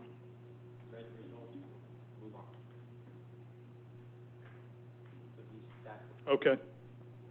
Next is staff reports.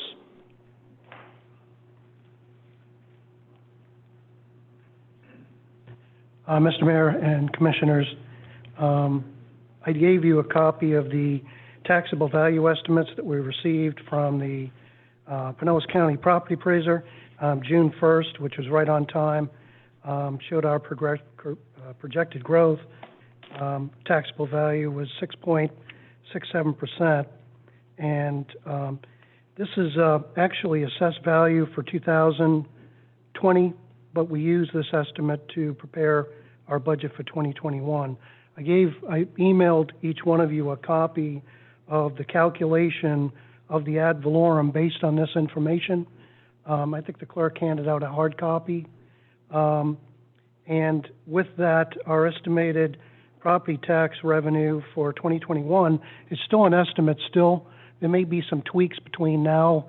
The final is done, I believe, the end of July, but it shouldn't change too much. And so the total revenue that we're going to estimate to receive is a little over $3.7 million. For comparison purposes, I put on the spreadsheet there what we received for 2020, which is 3.4, which basically is an increase of $230,000. Now, with that said, I was hoping for a 7 or 8 or 9% increase. Obviously that's not the case, but and I don't know if it was just timing, but it seems like we are the highest among the other cities around the beaches here. So I just wanted to make note of that.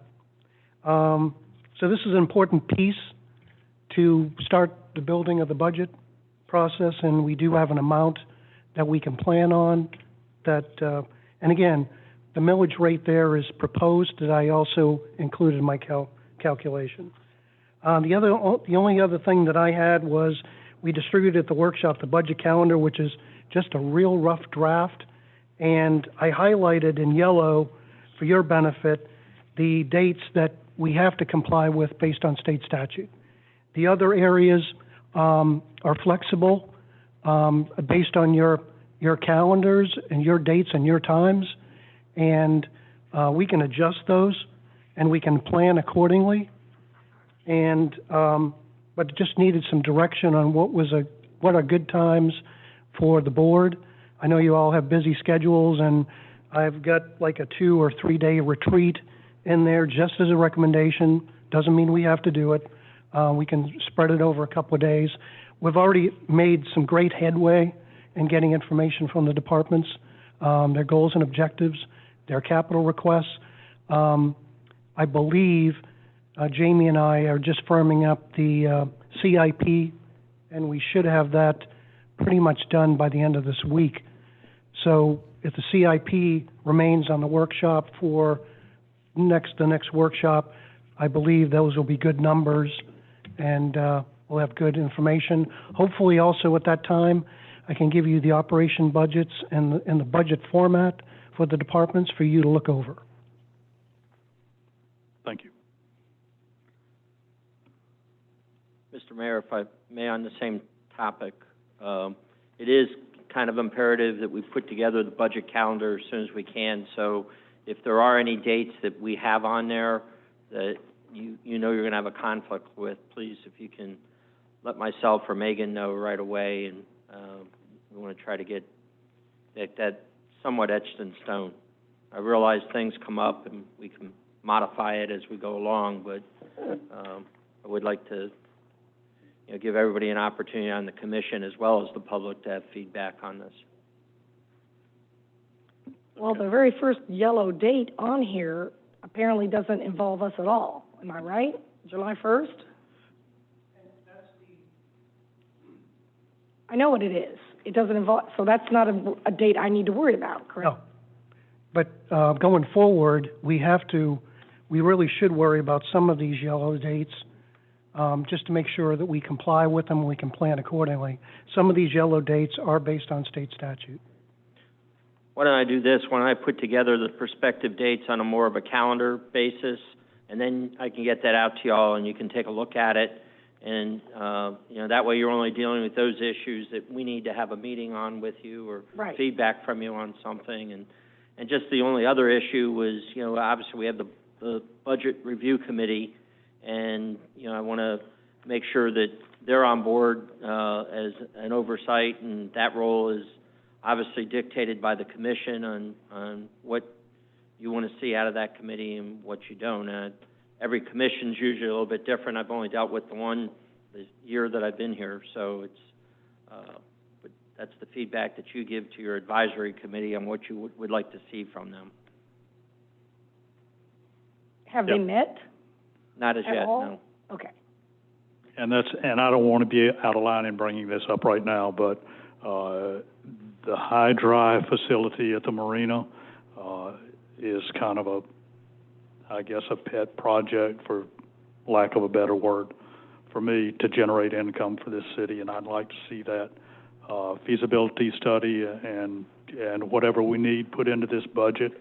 I want to see that moving. Jamie's going to be up next as soon as we move on. Okay. To my report.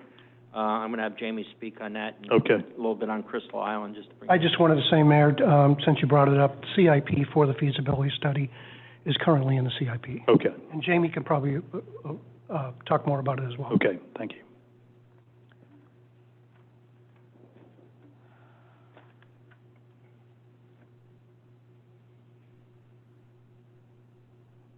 So as I read this, then, August 2nd, we have, as a group, we need to have secured what we propose is our millage rate, correct? That's the first big date for 5 of us. Yes. Okay.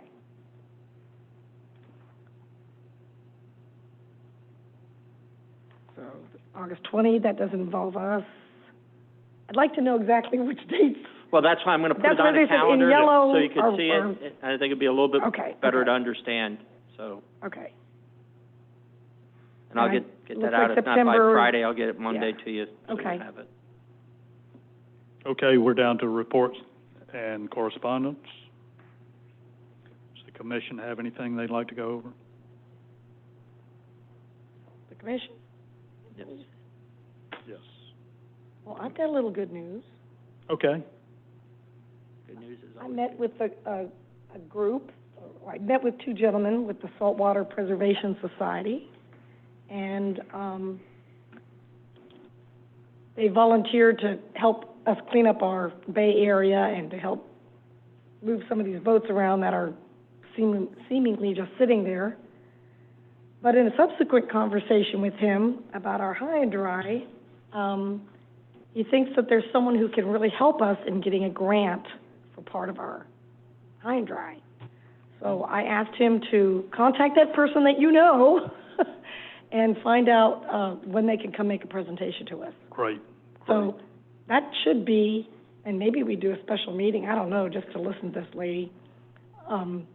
But apparently she comes very highly recommended, and she's willing to do this just because she likes the waterways, the nice clean water, and I don't want to spill any beans here. But I'd rather she'd come do this herself in front of all of us. But it looks like a really good group, and it looks promising from my discussion. So it'd be great if we could.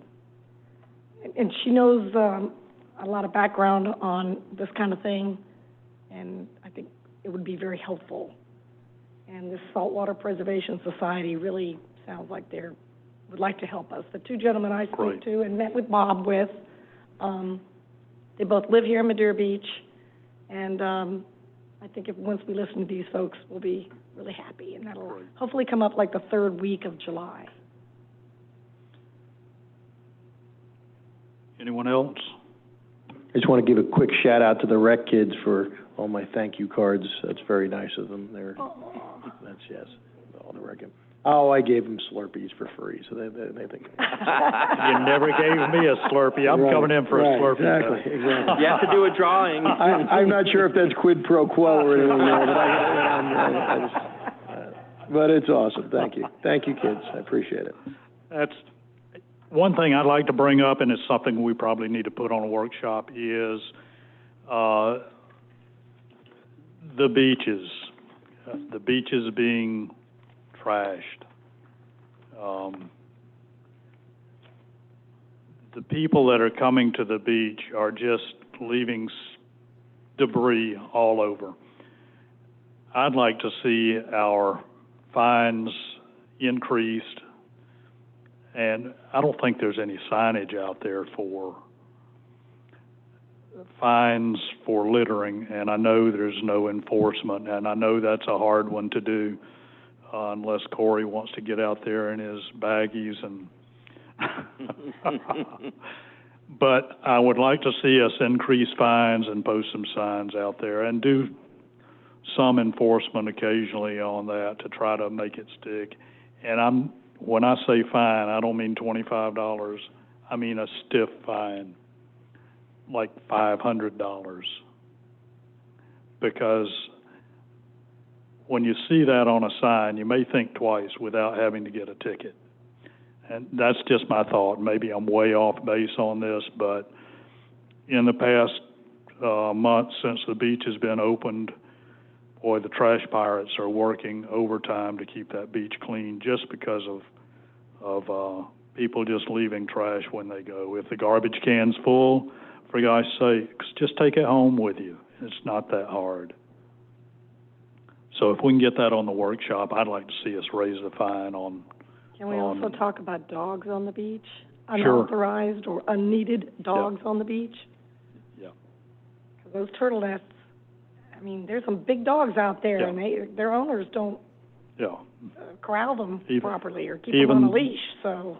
Even holes that are dug on the beach during the day, they just need to fill them in when they go. And we need some education for the folks that are coming to the beach, I guess. That's all I've got.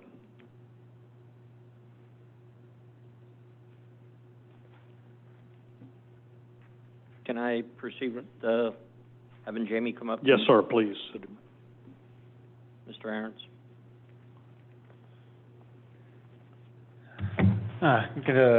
Good night now, I guess. Yeah. So, I guess we'll just start off with the mention of the beaches. As part of one of the back up. So, the RFQ for additional professional services, I'm hoping to have all the contracts together within a week or so, and bring them before you guys to approve the contracts. Contingent upon approval of those contracts, I already have been in communications with a consultant to do the feasibility study for the high and dry. Just a little caveat of it is, the major concern, or I guess hurdle, when they initially started looking at the site, this isn't the first time that I'm sure anybody's heard it, is the lack of space for parking. So that's going to be something that we're going to have to overcome, whether that's shrinking the size of the high and dry to limit the storage available. They have to do a roughly 25% parking per the amount of boats that are on site. So, that is a challenge that we might face going forward with the high and dry. It's not unsurmountable, but it's something that will be in consideration. But they are currently working on a scope of work for that, and contingent upon the approval of their contract, I'll bring that scope of work before you guys as well to for them to be able to do the feasibility study. The second project that I've already got started for a scope of work is the inspection for Johns Pass Boardwalk, for them to do a full inspection from underwater inspection all the way up to the decks and the handrails. So in that, they will then give us a condition rating of the structure, and then they will also provide us with repair recommendations and a repair plan going forward. So that will address that issue that I know is been a primary concern for a few of the people on the board as well. And touching on your mentioning about the signs at the beaches, that was going to be part of the scope of work for updating the beach parking lot ends, those small parking lots right at the beach ends there, like 130th through 136th. And that can also be assigned pretty quickly once these additional consultants are on staff. So, that's just a few of the projects that already haven't worked, and kind of the ball has started to roll on those three. So, I guess with that, we'll move on to Crystal Island. Generally, it's about 30% complete to date. I guess as of last week, that was roughly the ballpark number that we're kind of talking about. This week, the contractor was scheduled to start the curbing on Johns Pass Avenue. Due to the weather over the weekend, they spent the first couple of days this week cleaning up the site. So they had to push that operations back a week. So now they're looking at beginning Monday and then continuing through the week. And we understand that it's going to be a huge inconvenience for the residents of Johns Pass Avenue.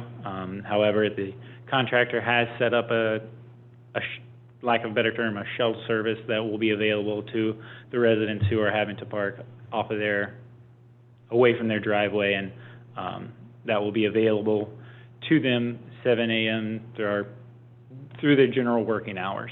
After hours, I believe we've got a situation set up to where a city employee will be available to assist people out there. Using someone from parking that'll be there with a car. So from 7 to 10, just in case somebody's getting in late and they need some assistance to get to their home, they will shuttle them to the house or shuttle them back to their car if they were leaving, say, to go to the airport for something and they needed help. So. Okay, and Commissioner Hodges lives over there. She can probably shuttle some of them too. And this will basically be 3 to 4 days, Monday through Thursday, roughly. We're figuring next week. So. Okay, Jamie, can I back you up just a second to the marina? Yep. Can the parking spots that we've got at the 9/11 Memorial be considered in parking for the marina, since it's right across the street? Potentially.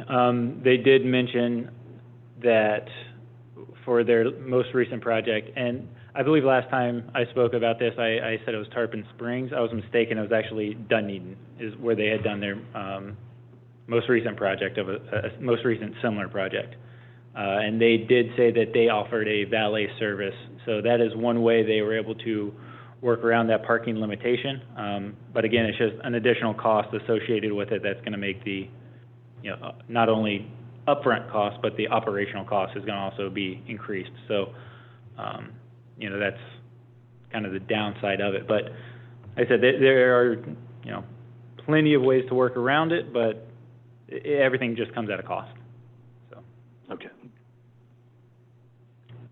Jamie, I wanted to ask you, when I spoke to one of my residents out there on Crystal Island, they received a door hanger, and I didn't know there was any door hangers going out.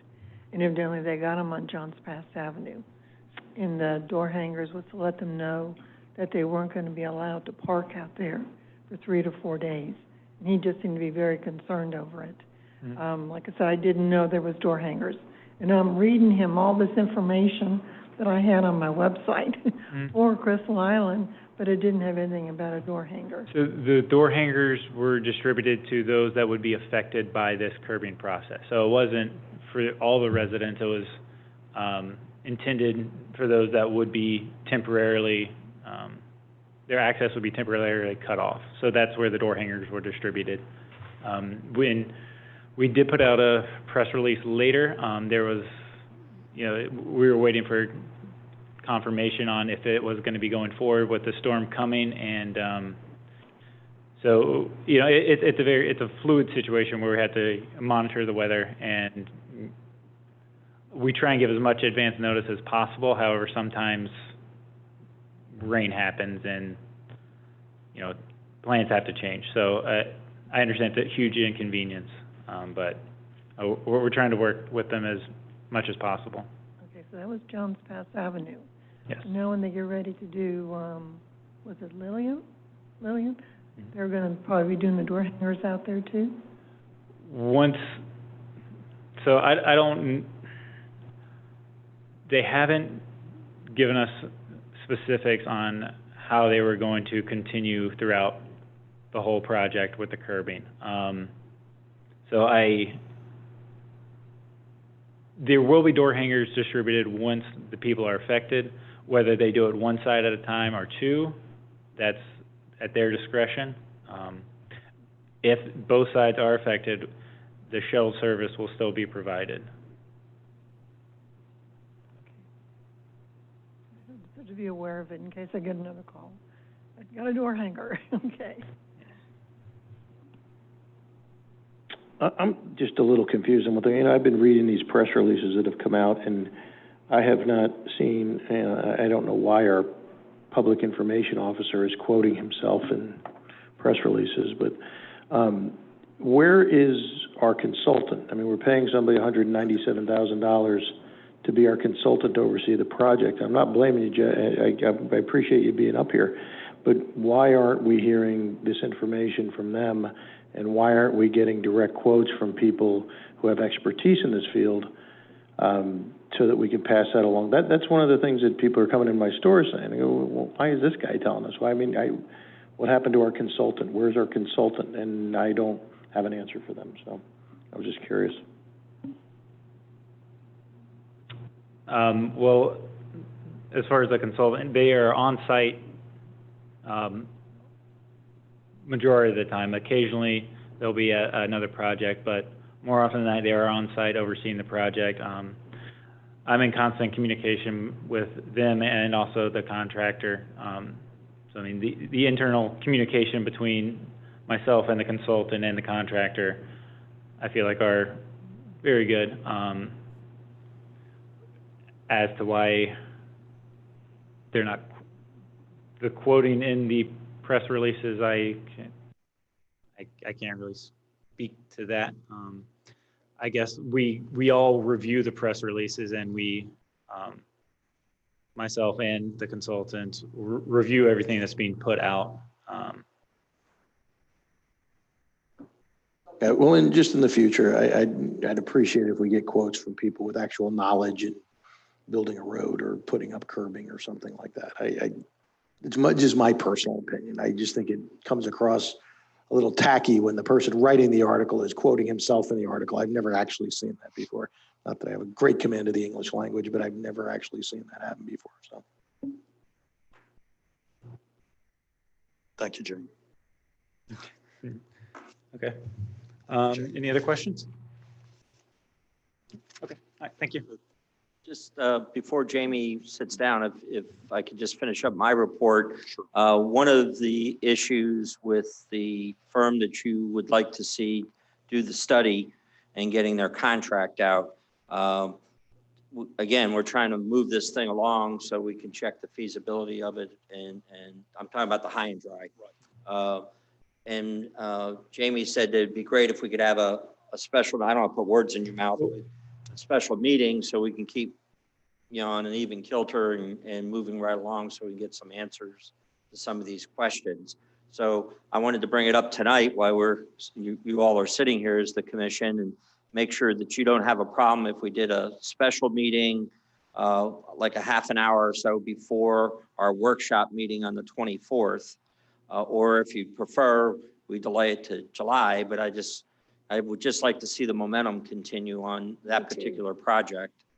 And if there's any other engineer that you're ready to go on that we can put in together. And I think if we can at least get the contracts approved, I'll be pushing to get the scopes ready by then. I think I should be able to get some of them, but definitely get the contracts approved at a minimum, and then we can do the scopes as they come in, and it'll just be a little easier. So the sooner the better, I feel like. Okay, I'd say let's do it before the workshop. Okay, everybody else okay? I'm good with that. Great, thank you. And if we're having trouble with the parking for the high and dry, we're gonna have trouble with parking for the restaurant. Well, that's, So- yeah. I We wanted to better bring think that of up too. something. And maybe, Maybe we put a garage in there or something. I don't know if that's even doable, but.